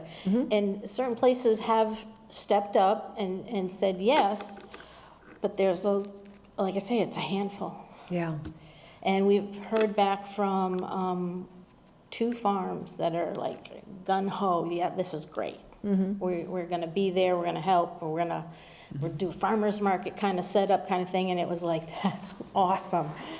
We'd hate to have it just be 2 farms when our whole theme is agriculture in town. Right. But it is September, and they say it's very Well, we also busy. have an ag committee too, with Tom Bashista, Charlie, there's a number of people. So anyway, I just think that probably some kind of a personal touch would be, Yeah, probably make you more successful there. great. Yeah, I'll wonder if, with the farms, Yep, you're competing with the first week of the Big E, so I'm wondering if they're participating there. yeah. Yeah, that's a good point. A lot of it is harvest time. Apples are finally coming in. The run of hay is normally happening around there. Silage, yes. And that makes it very hard for them to even have, 2 people or a person come and have a card table with showing this is our farm, what we're doing here. Some, they're the only people working at it. So how do they leave the farm stand Right, to and do be here at the that. same time? Sure. So we do understand that, but again, it's a lot of free advertisement happening. Sure. And, I mean, in previous years, all of East Street was closed off, and picnic tables and chairs lined up. The photos are incredible. We would love to see that again. So we're hoping. It's our first year coming back, so. There you go. Well, the open space, when they received the neighborhood grant, and that was 3 programs, the first 2 in particular were very well attended by a lot of people who hadn't seen each other in a very long time. There were sort of older families from town. So I think there's a lot of ways to reach Yeah. people, but it's a challenge. Yeah. So I do like your idea of going face to face, and I will take that list, and that's probably what I'll need to do. And there is a database from the Open Space Committee of the people that were on that mailing list. Yeah, So that's yeah. where we got several of the addresses, and that way we were able to, most of the things were a handwritten letter out to them. And then there were certain organizations that got the email, Yeah. so, but, thank you. Well, thank you for doing that. It's exciting. Any other agenda items or anything anybody wants to bring up? No. So in that case, then we're going to go into executive session. Mass General Law, to Chapter 30A, Section 21, Number 7, to comply with or act under the authority of any general or special law or federal grant-in aid requirement. And the purpose of the executive session is approval of executive session minutes, April 16th and May 28th. So I just need a motion to go into executive session. So moved. Second? Second. We'll need a roll call vote. Fishman, aye. Roll and die. Fowles eye. Groden, aye. And so we'll just take a 5-minute recess, then we'll convene in executive session. Thank you.